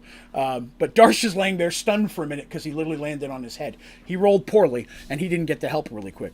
But everybody else is going to town and Mercy stuff. And Ulrich is thrown down. They've thrown down the torch now. And Tobias' staff still has his light. But Ulrich throws down the torch, which is a centralized light now. So he's dual wielding his weapons. And Mercy's got her shield and Morningstar, and she's bashing and squishing things. At one point, she crushes a Sharnling against the wall because we have a shield bash ability. Remember, I talked about that. She has a throwing shield ability, and Darsh has a shield bashing, but she still can bash for regular strength. So they're doing that. And finally, they're able to kill the remaining Sharnlings that got through. And they can hear scritching and skittering and stuff on the outside of the door, things trying to cut and scratch through. But once they're all dead, Karn, and they see that there's nothing else, they have a moment to rest. Cole's gets this big grin on his face, and he starts yelling at the door in Dwarven. And of course, Darsh is the only one that in this group that speaks Dwarven. And Darsh turns away to give him a minute because the amount of vulgarity coming out of Cole's mouth is a little harsh, even for Darsh, who's a sailor. Because Cole's like, yeah, mother, yeah. It's like they're just going to town because he now knows what it is. He's as far as he knows, the first person from the dwarves to survive a fight with these things. Even after all the time he's come down here, he'd never seen one. And they killed many of them, and the fire that's up there is still spreading, and luckily most of their city's stone, so even if the thing starts to burn, unlike a human town, he's not worried about the whole place burning out. Fires will be naturally contained by the overwhelming amount of stone, rock, clay, things that are used as part of Dwarven, and metal, that are used as Dwarven architecture. So there's some things may burn, maybe some wooden chairs, maybe some flags, but it'll burn itself out pretty quickly. Plus, this place is so big, there's quite a bit of oxygen. Another reason they leave the big doors open. But that now becomes a concern. Because now that they've closed one of the 2 doors, that was one of the only 2 airways down into mid and lower city. And that's important. There are no secret air tunnels, because a secret air tunnel is a secret way somebody might get into your kingdom. Dwarves are not going to play like that. There's only one other way to get air, and that's from a really huge valve that, if opened, will open up a 3rd gate, hidden gate, on the opposite side of the mountain. It's a gate that's never had to be opened. It's we're going to lose our city. There's nothing else we can do about it. This is where we have to flee our home. And it comes from lower city, and it's just a very long, windy walkway up to get to that. But it's never had to be used. and hope. But dwarves again aren't idiots. There has to be a back door, right? But it's so well hidden, and it's never used by dwarves, and most dwarves don't even know or have ever seen it. It's very well protected. But there's that. So that was Upper City. Not a lot of individual fights, but it was very interesting to play through. That probably was a good hour and a half of combat with rolls and the abilities they were using, and what the idea of throwing the flames. That was their idea. At times they barricaded some doors and stopped and tried to hold the line so they could talk and Artemis could heal. Or I think at that point they talked about Tobias casting his spell on Ulrich so he could see in the darkness, but Ulrich has never had that ability, and even if he could see in the darkness, they weren't sure how well he'd be able to handle it, because something like that's not just like, oh good, I'm fine. No, you're learning to see differently. It's infravision, not dark vision. If he had a spell of dark vision, that'd be fine. It'd be just like Mercy. But infravision gives him infravision, and someone who's never had that is going to have a very hard time maneuvering themselves. Tobias, someone with the spell, has learned it or probably used it and practiced it enough time to have a rough idea of what he's doing. But Ulrich would be, imagine that. Imagine walking into predator vision, and that's all you get you've never had before. You would probably have a seizure. I mean, you're saying strobe lights. But they were successful in making it through Upper Corriman, and they managed to fight through the Shunlings and shut down the gate of Thenodin's Embrace. 1, 2, 3, 4, 5, 6. Yes, there are 6 clans. 3 in the central, 3 in the lower, and the upper is owned by all. So they take some time to rest here. They're worried, of course, that if there's Sharnlings below, they may start coming up. And what they do talk about is, well, as hard as it is for Darsh to get in there, it is a place we could potentially barricade ourselves in for the night and rest. Darsh, not happy about this, does manage to squeeze through a doorway into a different room that was meant to be more of a room for guards to stay in. And while it's low, he can at least move around easier, even though the beds are dusty and funky. Nobody sleeps on the beds. They sleep on the ground in between them, out of respect. But they do thoroughly search the place, and they do not find any Sharnlings in here. They do find, sadly, the remains of the last few dwarves who stayed to try to protect this. But that's about all. So they managed to make that, and now they're able to start heading down after a night of rest to regain their spells, get some hit points back. You have to do that in Dungeons & Dragons every so often. You've got to give them a chance to break. And they've been traveling for close to a day at this point. It took them over half a day just to get down here. And then they walked through a city, and then they ran through a city, and they fought in a city, lit fire to the city, and then closed the door on the city. So there was that. But trying to turn that wooden thing, Darsh looked at it, he's like, I couldn't do that. I would need my whole crew. Or, half a crew of Minotaurs, because we're stronger than everybody else. But it would be hard for them because the roof's so low, Darsh couldn't get a good grip on it. It was going to require a large group of people to get that door open again. So now, if they are successful below, their only way back up is through Thenodin's Hammer, which is the bit steeper but shorter route back up. They also have to worry, are the Sharnlings going down there beneath them? These are things they had to worry about. Hello, Ink. These are things they have to worry about, because I like to, I try to keep them scared all the time. It makes my life more entertaining. So, it's at this point they learn that they have to, or they know that they've rested, they've healed up. Artemis has used her spells, people prayed, people read their spells, get their spells back. They're back to traveling with a torch again, as much as concerned if there are more Sharnlings. They don't have a lot of time for, prepping up spells and casting them again. And while Tobias has his staff spell, it has limited uses, and he doesn't want to waste it. He'd rather hang on to it till they actually need it. So they're going to burn a regular torch at this point. They're going to run that gamble. But they do that for several hours of travel. After they've traveled for a short distance down this road, and it's, again, imagine like a big highway, right? Just a big wide highway. Normally there'd be wagons going up on one side, down there, almost like a 2-lane highway, right? Maybe 3 lanes in width. The difference is on the edge it's rock instead of a ditch. This was a major highway, and it points. There are spots that you can get to that, much like a highway in our world, there's parts where it's carved out where you could pull your wagon off and rest. A lot of times you had animals pulling it. If that's the case, then give them a rest. There'd be fountains there, place where natural water would be. Maybe some guards there in case there was a problem. A little building they could check on, and then occasionally they would come to a bit of a cavern built in where there'd be some buildings in there, like an inn, because this is a road. It takes a day or two to travel up it at this point. It's not a short trip. And sometimes we'll stop and stay at an inn. That could be, what a dwarf would do on their trip. Especially if they don't have a wagon. They're just going up and down. They want to rest for the night. Hello, Patchy.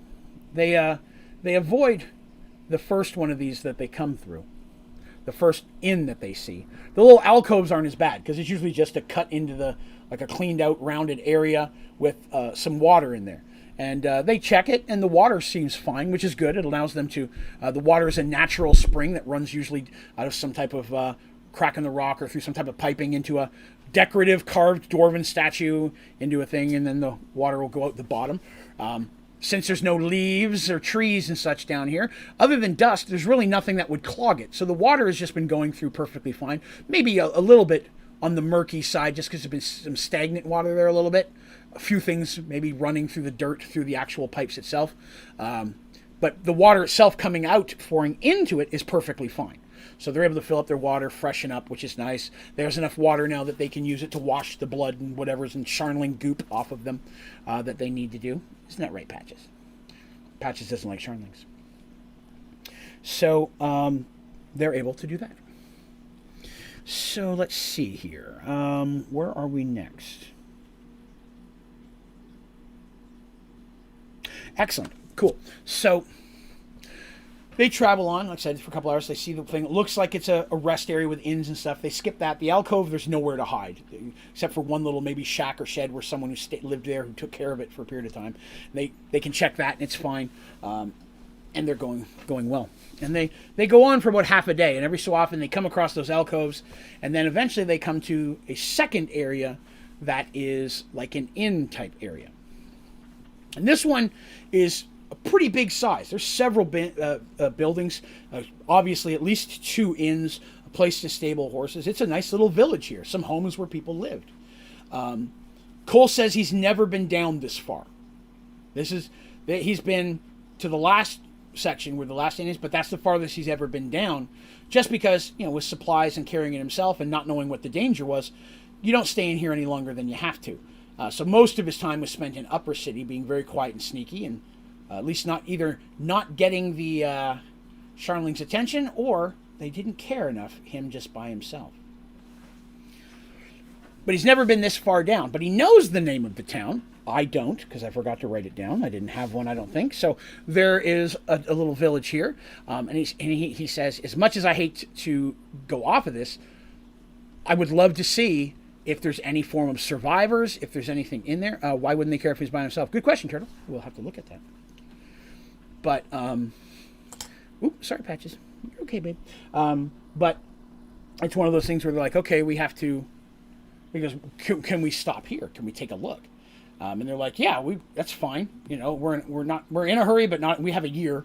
I mean, a day's not going to kill everything. They don't want to just slack off completely, but they understand how important it is to the young guy. To try to see if he can find anything to bring home, or find anything, signs that maybe there was a survivor, maybe signs of how this all started. Because the thing that, and he talks about this with them in the alcoves where it's quiet and they can do that. The concern is that he's like, okay, these Sharnlings were bad. That was horrible. He goes, but I'll be honest, I don't know if they could have taken everybody. I mean, the amount of damage and the dwarves that were lost, I mean, they were definitely by surprise, but there were thousands of dwarves that died in this. Maybe tens of thousands of dwarves. And now we're in a spot where the Sharnlings really aren't. So if they're all up there, what else is there? If I can find clues, that may be clues. If we fail and one of us can get out, then at least we could give that to the High Thane, and they may be able to use that as a way to take back the city even if we fail. And since that's part of their promise, and these are good heroes who are also want to see these people be able to get back home, they agree that that's a good idea. So they're looking around for clues at each of the little alcoves and the stuff they see. And he explained that at the first village. He goes, I've been in that one before, the first little town that they came across. He goes, I've been in there. I didn't see anything, but that's the farthest I've been. He goes, I've never dared to come this far down because no one's been to Middle City and ever come back. There's never been a person who's done that. So, oh, you're fine, Cosmic.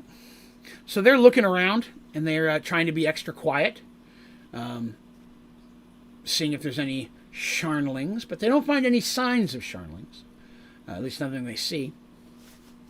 But there's a small inn, a few buildings, and then at the end of the thing is a large, what would be almost, you could say, like a stone barn. And this is where people could put their horses for the night, or if they had wagons of supplies, they could leave them here if their horses rested and fed and things while they stayed at the inn. Because, again, a lot of dwarves. This was a major highway. There was always people going up and down it. This was a major transit location here.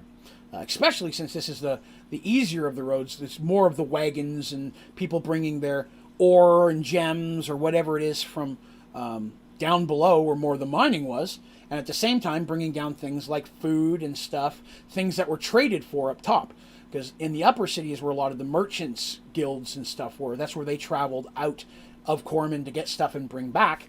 And then a lot of that, the big marketplace was up top, the major one.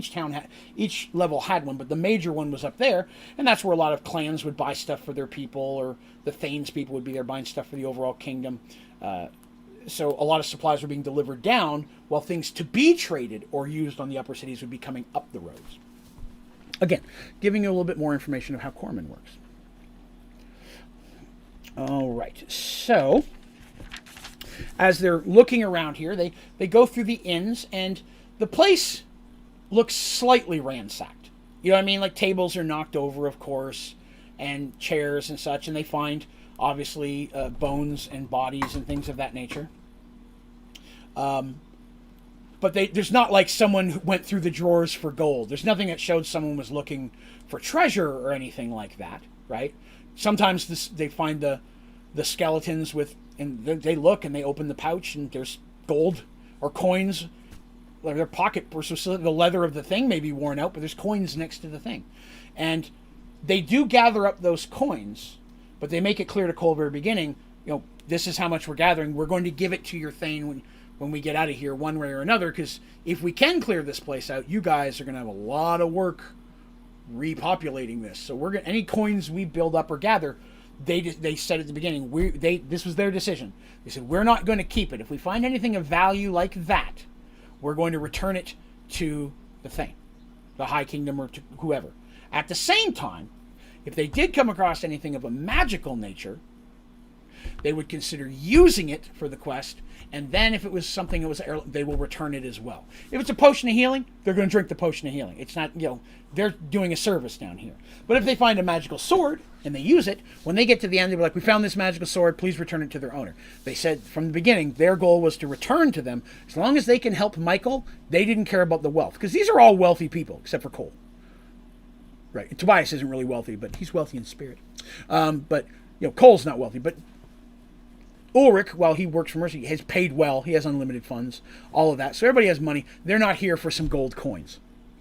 And even a magic sword, while cool, isn't something specifically they would really need at this point.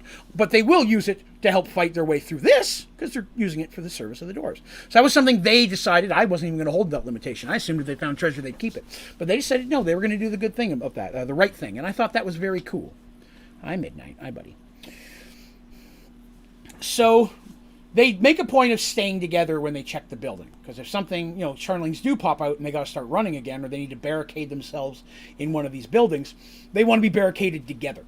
So they're very careful to make sure they stay together. So they check the biggest inn first, and again, they find the things I talked about before. In the inn, Darsh and Cole are slightly overjoyed when they come across multiple casks of dwarven spirits and wine. And they make a promise that if they make it successful, the two of them are going to get together and get shit-faced when this is done. They are going to get drunk on spirits. And they don't think the High Thane will have any problem with them taking a cask and celebrating. Once this is done, they're serious men in this situation. And Darsh is like, but don't tell Mercy. And Cole's like, because I remember this happening. And Cole's like, because Darcy, don't tell Mercy about this yet, though. Cole's like, why? Is she against alcohol or something? She won't let you drink? He's like, no, she drinks more than I do, and there won't be any left for the rest of us. And he's like, ha ha ha! And Cole takes surprise from it, and then he starts laughing, and they laugh together. A little louder than they should have, but, you know, in that moment, he's like, don't tell Mercy. Why? Because she'll drink it all. Two guys giggling. Inside joke thing. And Mercy looks at him like, give him a look like, you're talking about me, aren't you? She would do that sometimes. She'd give him, when they would talk about her, she'd give a look like, are you talking about me? Because she was like a paranoid person about that. That was part of her personality. It's like, what are you talking about? Is it me? Even when they weren't, they'd be like, and so it became funny. A little kind of a thing that happened there. That happened a lot. So, and Darsh and Cole got along really well. Again, Darsh being the only one who speaks Dwarven. Cole had pretty good broken Common. He spoke okay, but when he could speak to Darsh and he had to give detailed stuff, he would tell Darsh in Dwarven so Darsh could translate it over better. Because Darsh that was the only other language he could speak besides Minotaur and Common, but he was very good at Dwarven. Hi, buddy. Oh, no. Hang on 1 second. I got a kitty trying to rip a Dungeons & Dragons map. Okay, no for you. We're back. So they checked that one. There's still an inn, and then there was the barn. They decide to go around. They always go left first. We've talked about that. The party always goes left. So they check the left building. They're going to check the barn. They're going to check the right building. The little homes they're going to kind of leave. There's too many little homes and things in the walls and tunnels and such. They're just looking at the big buildings. So they head inside the barn. And about that time, something happened. So, you're back. No worries, Bragg. Perfect timing. It's about that time. So with the about that time statement, because I say that, the players immediately start reaching for their dice. They knew what's happening. They walk inside, and in this room, I want to liken it. I'm trying to give you all a mental picture of what they see in the way that I imagined it. The closest thing that I could say is, if you've ever watched Alien, and you walk into a room that's covered in slime and webby-like funk, and there are pods on the floor, and they're covered in like a greenish-black goop, on the walls and on the floor and the ceiling, all around, sticking all over inside of this place. That's kind of what they walk into. And it's quiet. First thing they ask, is anything moving around? No, there was not. I described it much to them the same way I did to you, and they said, okay, do we see a giant one? I'm like, no, you don't see anything like that. It's just the pods. They're like, okay. They're very quiet, trying not to talk. They're whispering as quietly as possible. They decide they're going to stab one. I want to stress to you guys that my players are incredibly intelligent, very good at strategy, awesome at preparing themselves for situations, and then sometimes in the middle of all that, they throw it in the trash can and do something really stupid. That's kind of how Dungeons & Dragons works. If you've ever played, you'll know that happens. In the moment, it seems like a good idea, but it's not. But they stab it. You're going to see what's inside. Again, they're trying to get answers. That's what their logic was. If they can find out what's inside, because they're thinking it could be Charnlings, but if it's something else, they did not do the string and bells. Great callback, Beast. They did not do the string and bells in this situation. But they did prepare with weapons and spells. They were ready in case anything happened. I'll give them that. But Darsh, of course, being the big dude, not knowing anything, he's going to go ahead and do it. Everybody stands back a little bit. He's like, all right. First, like, do I just like try to cut it open or fast?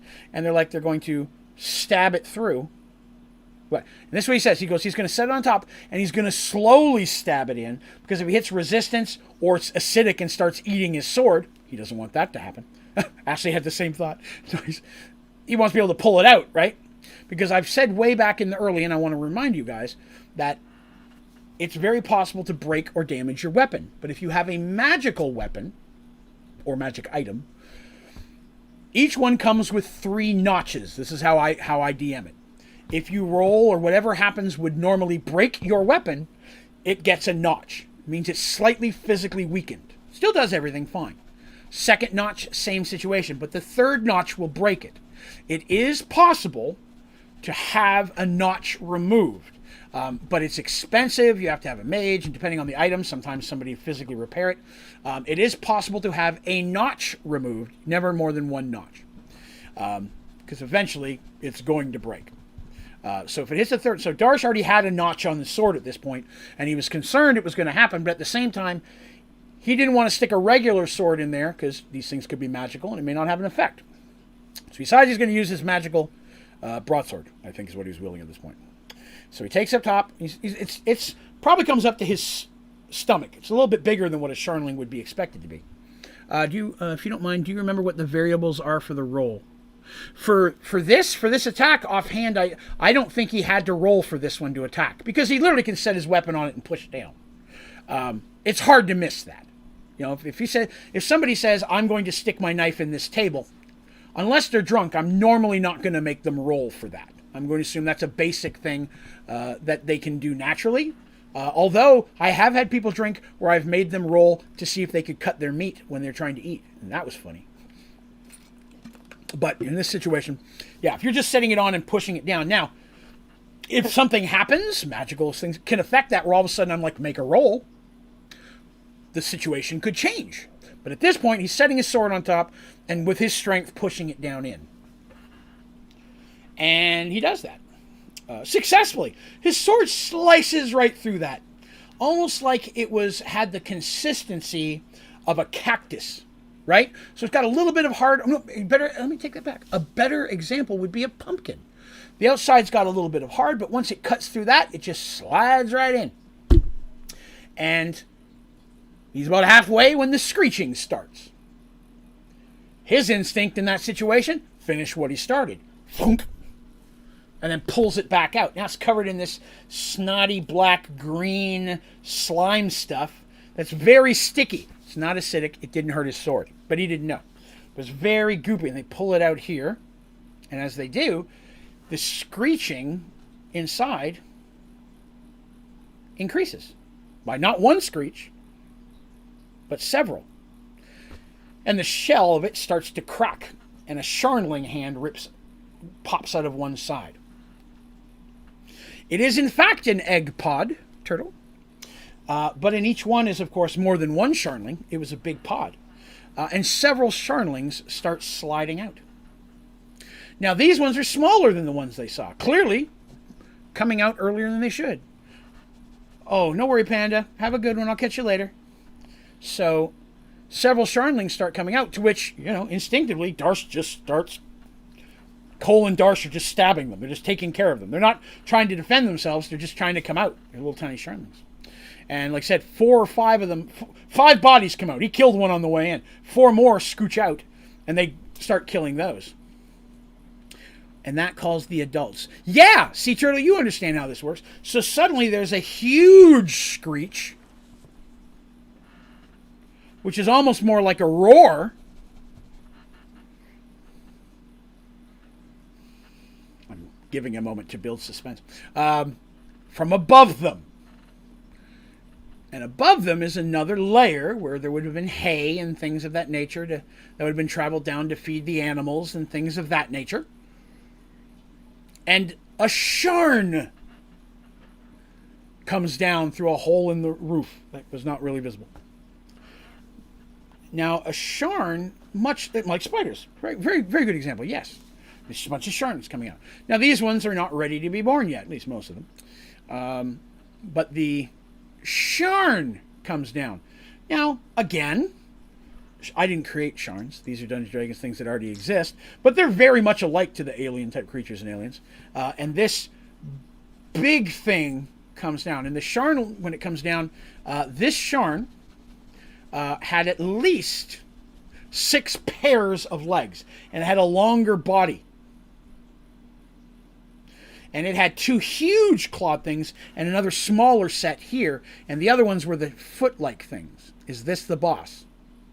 It's a thing. We'll go with that. But it immediately comes down and it jumps up, and it's got, when it opens its mouth, it doesn't have the alien thing. But what it does have is at least 5 rows of teeth in the top and bottom. Oh, careful, buddy. Careful. 5 rows of teeth in the top and the bottom. And it just screams. And it attacks. So they are having to fight this Sharn. Now, the Sharn itself, again, is not just like a standing on 2 feet. It's got so it's standing up, but then its butt end kind of goes down centaur-like, or more like a bug-like. So it comes out kind of like with the other pairs of feet on it. So from head to tail, it's probably like, I don't know, 20, 22 feet long, something like that. For those of you who are metric, that would be a little over 7 meters. 7 to 8 meters, I'd say, would be an estimate from nose to tail. At least. Oh, that's great. You only see so far into the mouth, right? At least. So, and it attacks. So they end up having to fight a Sharn. Obviously, I think you all knew we were going to fight it. They weren't going to shake hands and say hi. So the battle begins in the way the battles normally do. They roll for initiative. The monster rolls initiative. The monster won because it got a pro because it was jumping down from the roof. And as it landed and hit the ground with its weighty girth, it caught them by surprise, and it got to go first. And immediately slashes out and does a huge chunk of damage to Darsh, because that just stabbed his kids. He jumped down, and just this huge thing comes through and stabs Darsh kind of in the side, like he's stabbing him, because he's big, right? And it goes in the front and out the back. It's like someone pierced his side with like a giant ear piercing. And then rips back out. And Darsh's like, "Arr!" And he kind of stumbles backwards because it did a lot of damage. And that slimy stuff, while not acidic, does have some negative effects. So Darsh literally falls back off his feet, down in a bit of a shock because it burns so much. Again, not acidic. It's not eating away at him, but it does burn the wound. It's a feeling. And at that point, of course, Mercy, Cole, and Dandy are up front trying to fight. Tobias begins to cast a spell, and Ulrich helps Artemis protect Artemis while she's trying to heal Darsh. That's her first instinct. Normally she'd be casting like a bless spell to give her bonuses or something to help people. Something like a poison, yes. Something like a poison. It's not a poison in as much as it goes through your system and it kills you, but it's a poison in as much that it makes it so that flesh in that area will literally die and can't be healed. You have a short period of time to heal it, or else even if you get healed, you're going to have a hole in you like a piercing. And it's always going to hurt. It's always going to feel like a fresh wound, even though it's not going to kill you. That part of your flesh will never heal, even magically. Sharnlings are a bitch. So Artemis is immediately on the healing of them. The Sharnlings didn't have that effect. This thing does. The little cuts they got from the Sharnlings, they healed up just fine when Artemis cast a spell. This is Artemis has to use a couple pretty powerful healing spells that she normally would save for an emergency just to get that to stop. And it's one of those things where the hit points come back, but the physical healing is going slower than normal. And it's going to take him 6 rounds for the wound to physically heal, even though it's magically healed. He gets the hit points back, but the wound is still going. Darsh, being the guy he is, hops back up once he finally starts to heal, decides to jump back into combat. So this battle goes on. In this situation, Dandy does start throwing some of her magical daggers, and while her daggers are a little bit more specifically used against undead, every dagger she has at this point is at least a +1 dagger or a silver dagger. And some things, even though, if you're playing Dungeons & Dragons, a lot of monsters, when you're reading their description, will say can only be hurt by silver or magical weapons. Because in some situations, silver counts, and it has to be good silver. And then sometimes you'll read the description and it'll say, can only be hit by +2 or better things, which means a +1 sword's still useless. You're cutting at it, but it doesn't do any real damage. But most of her daggers do pretty well. Her hoopak is a blunt weapon. Smacking this giant thing with her hoopak, even though it's a +1, not going to do much. So she goes to daggers. Tobias immediately starts casting some spells. He started with his light spell on his staff. He did that in the hopes that maybe this thing would be affected by the light. but it was not.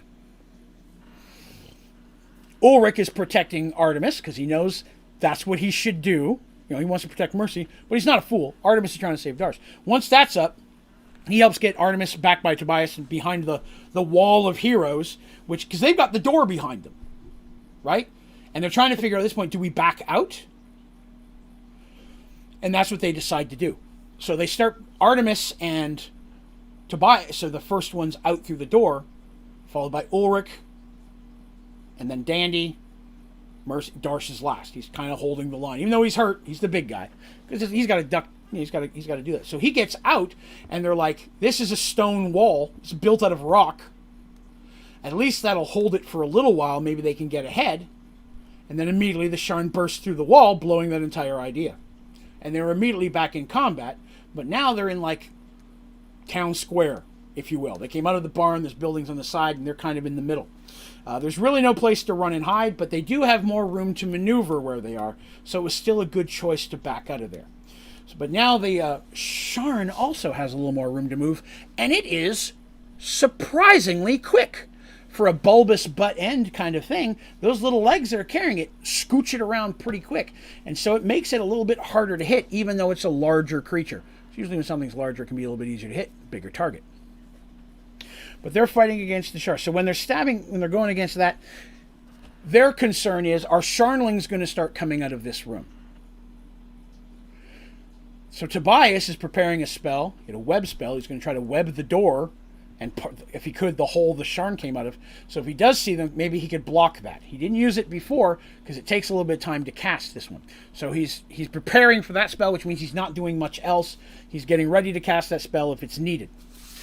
His web spell, he can tell this Sharn will just rip right through it. But it might hold the Sharnlings a little bit while they deal with the Sharn. Hopefully me saying Sharn and Sharnling so much isn't confusing for you guys. Apologize if it is. So, what time are we at? 10:01. Okay, good. So, this is what's going on. They're attacking and slashing at it. How loud was the giant creature as it came down? Oh, it was loud. Because it was screeching, remember. Hang on, I'm reaching for a snap. It was screeching as it came down with like a roar. So if there was anything else around this area, it would have hurt him. At least if there was anything in this town, per se, it would have hurt it. But the towns are far enough apart that it might echo a distance since of how quiet it is. But it's not, it wouldn't be heard all the way back up in upper city or lower city. Because that's days worth of travel. Sorry, I'm getting out a Hershey bar. I'm a little hungry. And that melts in my mouth and I don't have to chew, so it doesn't affect my talking. But yes, it was loud. Not enough to physically harm them. No. It does not have Banshee-like abilities. All right. So, this battle goes on. Taking damage in this battle, Darsh got the hard end of this stick. He gets seriously injured a couple times. The Sharn really rolls well on him. And he's the biggest there. If I was a Sharn, I'd attack him too, because Darsh also does the most amount of damage in almost every fight. But Dandy also took a pretty big hit here. So much so that she was knocked unconscious. So when she fell, knocked out, Artemis had to spend a couple of rounds healing her, and even though she healed her, she didn't regain consciousness. Heal doesn't always mean wake up. It just heals the physical damage. But she was still knocked out, so Dandy was out for a little while of this fight. Which put Ulrich, at that point, once again, seeing this, immediately goes over and stands over top of Dandy, protecting her body.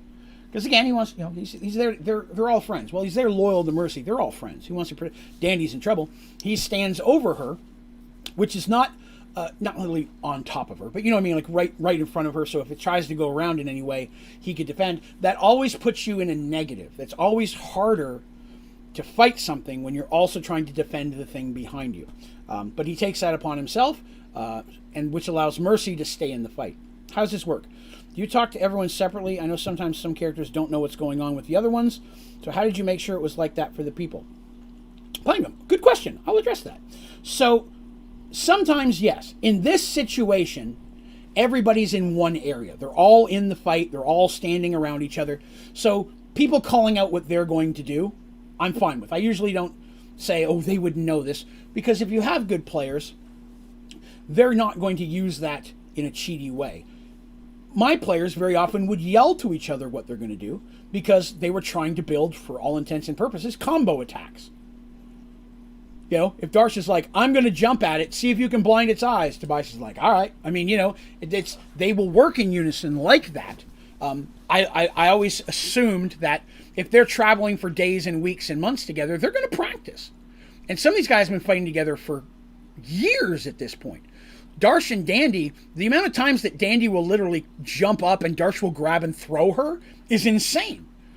In fact, there's an attack they use quite often where he'll just kind of lean forward and then she'll run up his back and jump over whatever they're fighting, because once she gets behind things, she gets that backstab damage. She gets that extra hit if she can get behind something. So a lot of times they would work in unison like that. Darsh and Mercy fought when they both had shields, had a good job of keeping the shields together. Darsh, being fully ambidextrous, would throw his shield in his offhand, so the shields would be beside each other with the swords on the outside, or vice versa. So they did build up some things like that. A humanoid enemy could hear that. That's very correct. That's a chance you take against a human ally. But at the same time, I play the enemies the same way, right? Because if you're fighting against 10 thieves, they probably have a basic plan as well. But someone might go after the healer. The mage is casting a spell. Get out. They may yell out those reactions as well, and the characters will overhear that. So yes, the bad guys can use some of that against them, but I also give that same opportunity to the good, because that's going to happen in battle. You know, retreat! They're retreating. Surge forward. You know, somebody yells the retreat. You see, you're going to take advantage of that.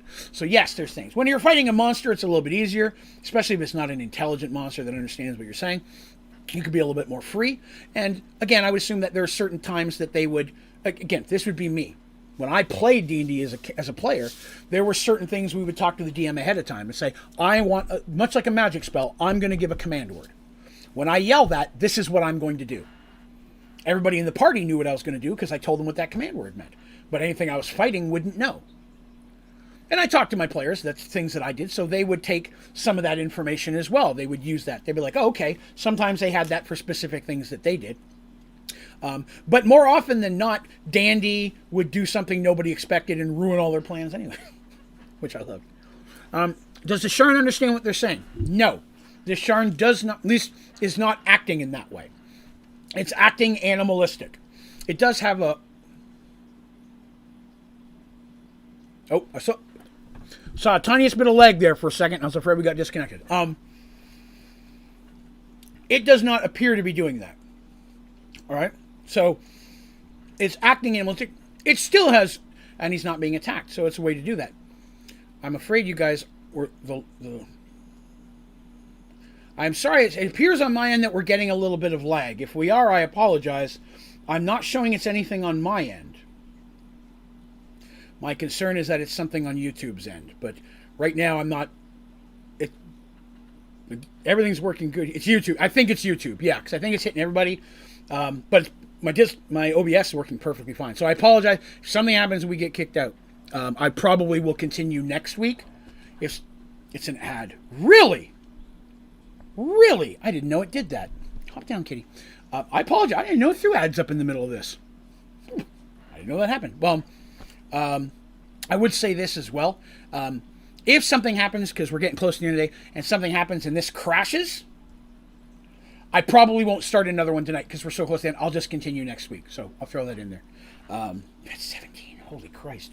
I know you said are you watching on mobile? That could be worse. I don't know. I'll have to look into that. I didn't know that. I didn't even know it showed ads during these things. I know it showed ads if you're watching it later, but I didn't know it did that in live streams.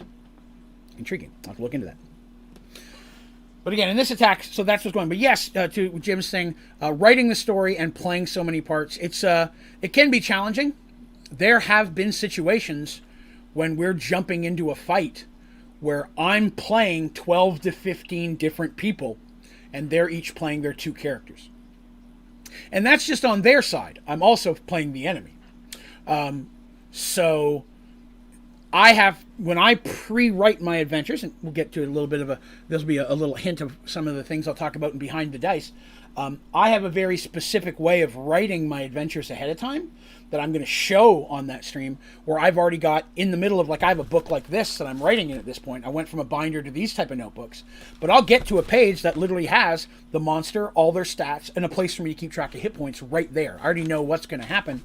And I've got in the middle, and some of the stuff that is in binder, like maps and stuff I've drawn, all of a sudden you'll get to a point where there's character sheets, where I've created character sheets for NPCs. Hold on one second. Cat scratching my couch. So I'll have, character sheets, even though they may only see them one time. I'll create character sheets for bad guys, so I know their stats. And if somebody says, hey, I'm a wizard, I'm going to cast this spell, well, that spell means I get a saving throw versus spell. What are my saving throws? I've got all that information. So I have hundreds of character sheets of people they fought once. And I could probably, there's probably been a couple times I've reused someone, just given them another name, especially if it's somebody relatively generic. But I have character sheets aplenty throughout my binders and books of different people that I've created, from NPCs, kings, wizards, monsters, villains, so that way they can jump in there, and I have specific stats, like, oh, he's wearing this type of armor, he's wielding this, but he's got a dagger here, he's also got a crossbow on his back. I can say they've got that.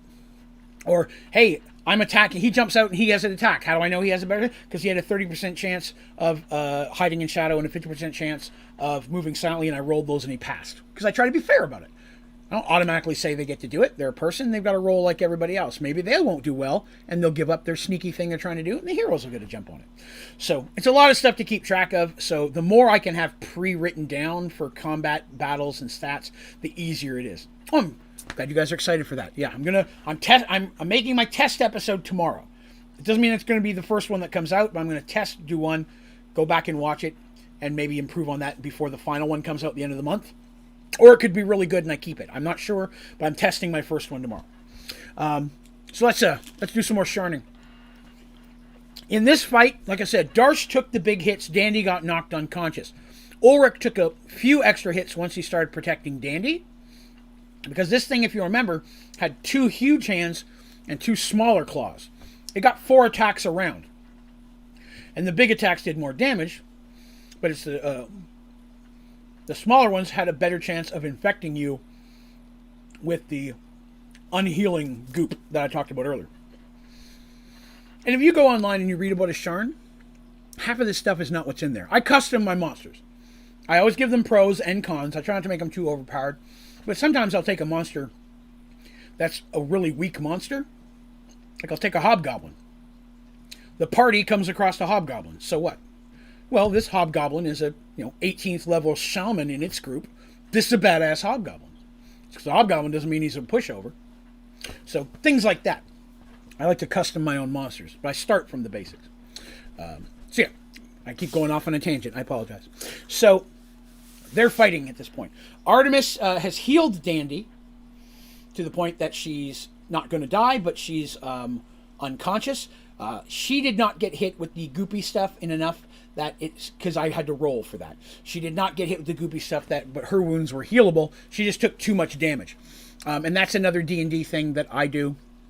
If you take 50% of your maximum damage or more in one single hit, you have to roll a saving throw to see if you're knocked unconscious. That much pain and damage will cause shock for anyone. And can cause you to pack. It may not be enough to kill you, but it still could be enough to knock you out. And that's something I think is, and it's also the same with monsters, with exceptions. There's boss monsters usually immune to some of those things, but the average villain, yes. So if Dandy has 40 hit points, Sharn hits her for 21, didn't kill her, she's unconscious. That's kind of how, that's one thing we play as in my version. I'm not sure if the new stuff does that, but it wasn't originally part of 2nd edition back in the day.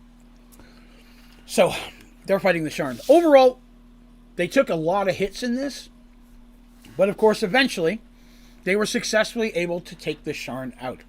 There was no super special strategy to do it. It was just a long fight of getting hit and hitting back. At one point, Artemis did call out her lions, Penn and Teller. and they jumped in to attack.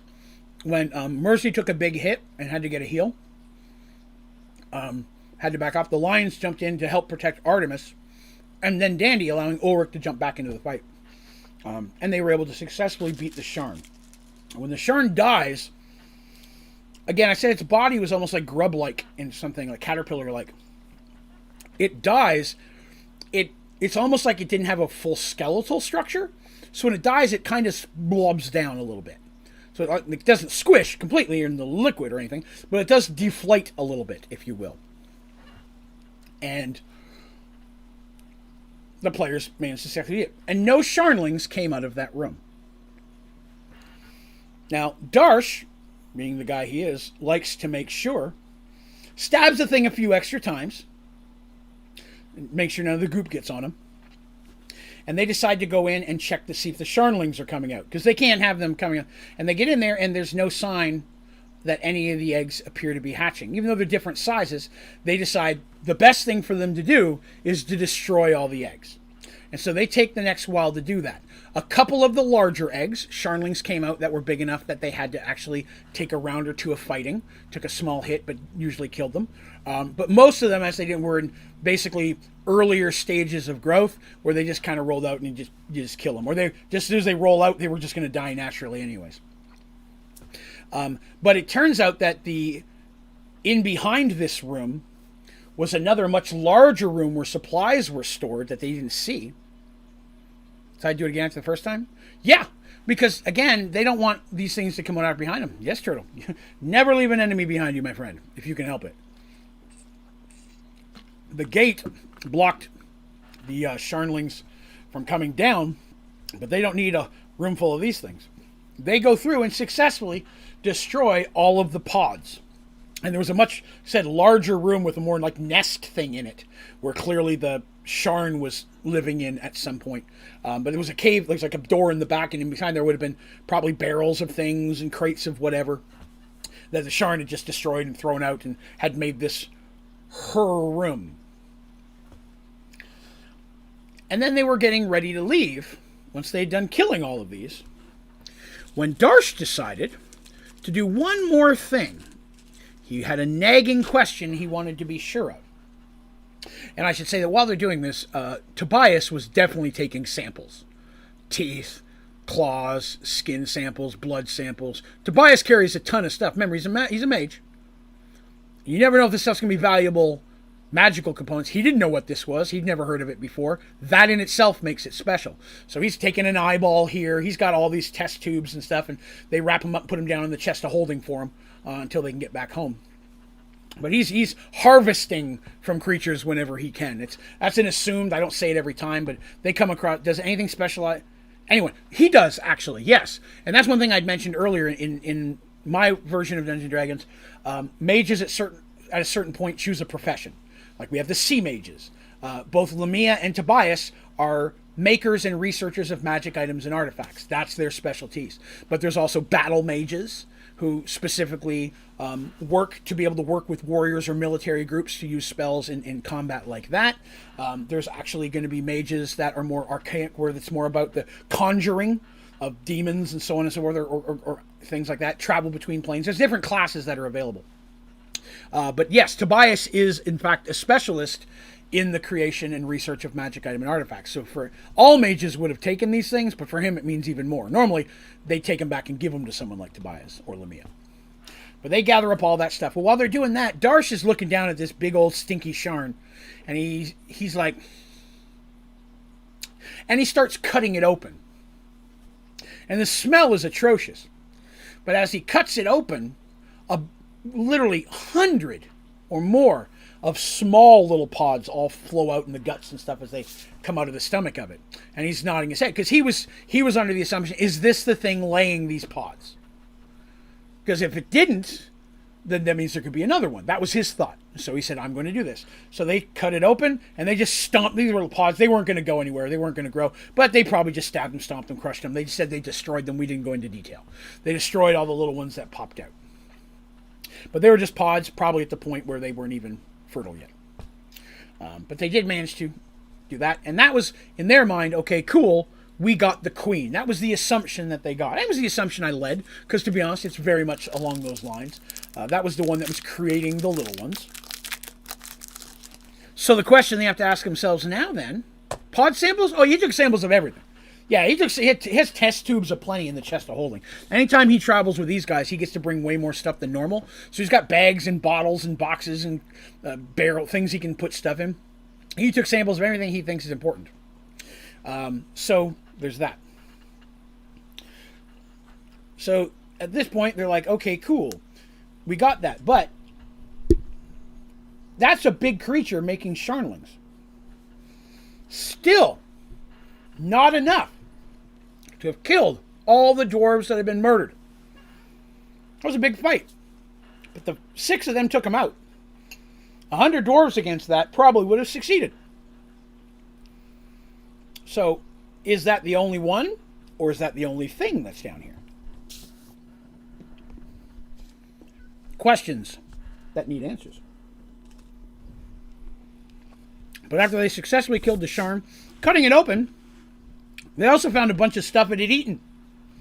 And inside they find a potion, a magical gem, and a bunch of miscellaneous coins. Sharn eats everything. So, hey Siege, what's up, man? So, they take these things, again, with the assumption of we're going to give these back. It was a potion of levitation. Tobias, being of his specialization, has extra spells of identify than most regular wizards would, because that's his proficiency. And a gem of brightness, which again creates light. And it was funny because I didn't specifically choose that. A lot of times I let them roll for treasure. So in the player's handbook, there are charts. I'm like, okay, roll a percentage. I got a 62. Cool. Roll a 10-sided. I got an 8. Okay, cool. Roll another number, a 6-sided. 4. This is what you found. And there's a lot of times I'll let them random roll.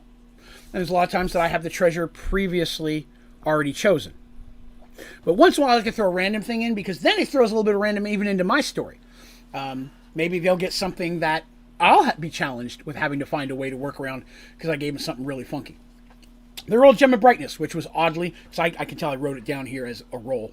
I have 3 random rolls. 1 potion, 1 miscellaneous, and some coins. That's how I wrote my treasure. Hey, Paul, what's up, man? Thank you very much. I appreciate that. So finally, to get this up, they decide they do not want to rest here. They're feeling pretty successful of what they've done, but they do not want to rest here for fear that there could be more and may come back. So they decide to carry on down the road a ways to try to find one of those small alcoves with a small hut in it and try to, because a small hut is still a little house, that they could try to go in and barricade themselves in for the night and rest. And then, because they've gone, again, they're going to get rest. This has been traveling for about a day at this point, down this thing. And they have another day's worth of travel to get there. So they continue down the trail a little ways till they find another little alcove with a well in it. They're very common. People need to stop for drinks all the time. Animals, there's usually a little pool that'll go up for the animals can drink. And they find the hut, sure enough, go inside, no problems. And there are no skeletons in this hut. That's one thing I want to stress. They go in there, they don't find any bodies. And they've actually seen a little bit less of the trash, like broken wagon stuff, as in this area. There still is some, but less than what they found above. And so that's kind of where they decide to rest for the night, re-heal up, learn their spells, and prepare. Make sure that everybody's in good shape. Because tomorrow, at least by the end of the day, they're going to make it to Central Corman. And I'm sure be delighted in the pleasant surprises that they find there. But what they find, we'll talk about next time. Hello. Because we're at 10:24, and that's a good place to call it. So that was the first level of Corman. So again, there was a lot of detail about Corman, and as we move forward in the game, in the story, cities and things. Yeah, you heard cat meow. Yeah, midnight. They know it's almost treats time. Well, I'm excited. I'm glad you guys are excited for Behind the Dice because, like I said, the very first. I'm going to try to dedicate each episode to a specific topic, And I'm going to... The very first one is going to be what is Dungeons & Dragons. An overview of what we're talking about. It'll have some of the stuff in, but it's going to be an idea. And then each episode I'm going to watch, how do you create a character? How do you do this? How do you run a monster? How do you come up with a city? Different things to move on where I can use my stuff as well as help people. Because the goal, part of it's the mechanics. How do you roll a character in 5th edition? I can pull that out. We can talk about that. But how do you create a character? That's very different. Creating a character and rolling a character. Anybody can roll a character. It's up to you to create the character. The best ways to do that, there's some things I've learned in my time that really help with that.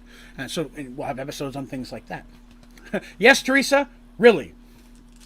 Because now you see, you can't arrest me or you won't hear any more story. I found my get out of jail free card. DM me about the vanilla-ish member server. Yeah. Feel free. Like I said, I'm going to try to work on that one tomorrow. That one may not pop up till Thursday. Sky Factory 4 I'll have up before the stream at 6 p.m. tomorrow is my goal. The earlier I can get it done, the better, because I also want to do the behind the dice. But that's a goal. But thank you all for coming by and hanging out and letting me tell my story. Breg said, for non-D&D, half that for D&D and half those went to play D&D. People more than me. Find a way to arrest you. We'll see. I'll claim asylum. I'm Canadian.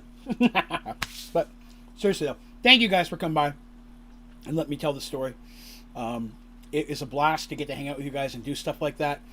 It is a ton of fun to see how interested you get into this, and how excited you are to the next episodes. And I get so many questions from you guys between episodes, and the Mergeworlds chat in the Discord channel has really gotten more active lately, which I love, and jumping in there and trying to answer stuff as well. So it's really, really a lot of fun to see you guys getting into the story. While I know it's not as many people that like the other type of streams, it is nice to see this group is getting a little bit bigger. More and more people are discovering it and enjoying it. So thank you to all of you who have been sharing this with your friends or telling family members, or get them interested and thrown by the story. I've had people say, hey, this is cool. I told my friend he's going to watch it next time, or I got my sister listening to it. So thank you very much for that word of mouth. That's the best thing that I could ask for.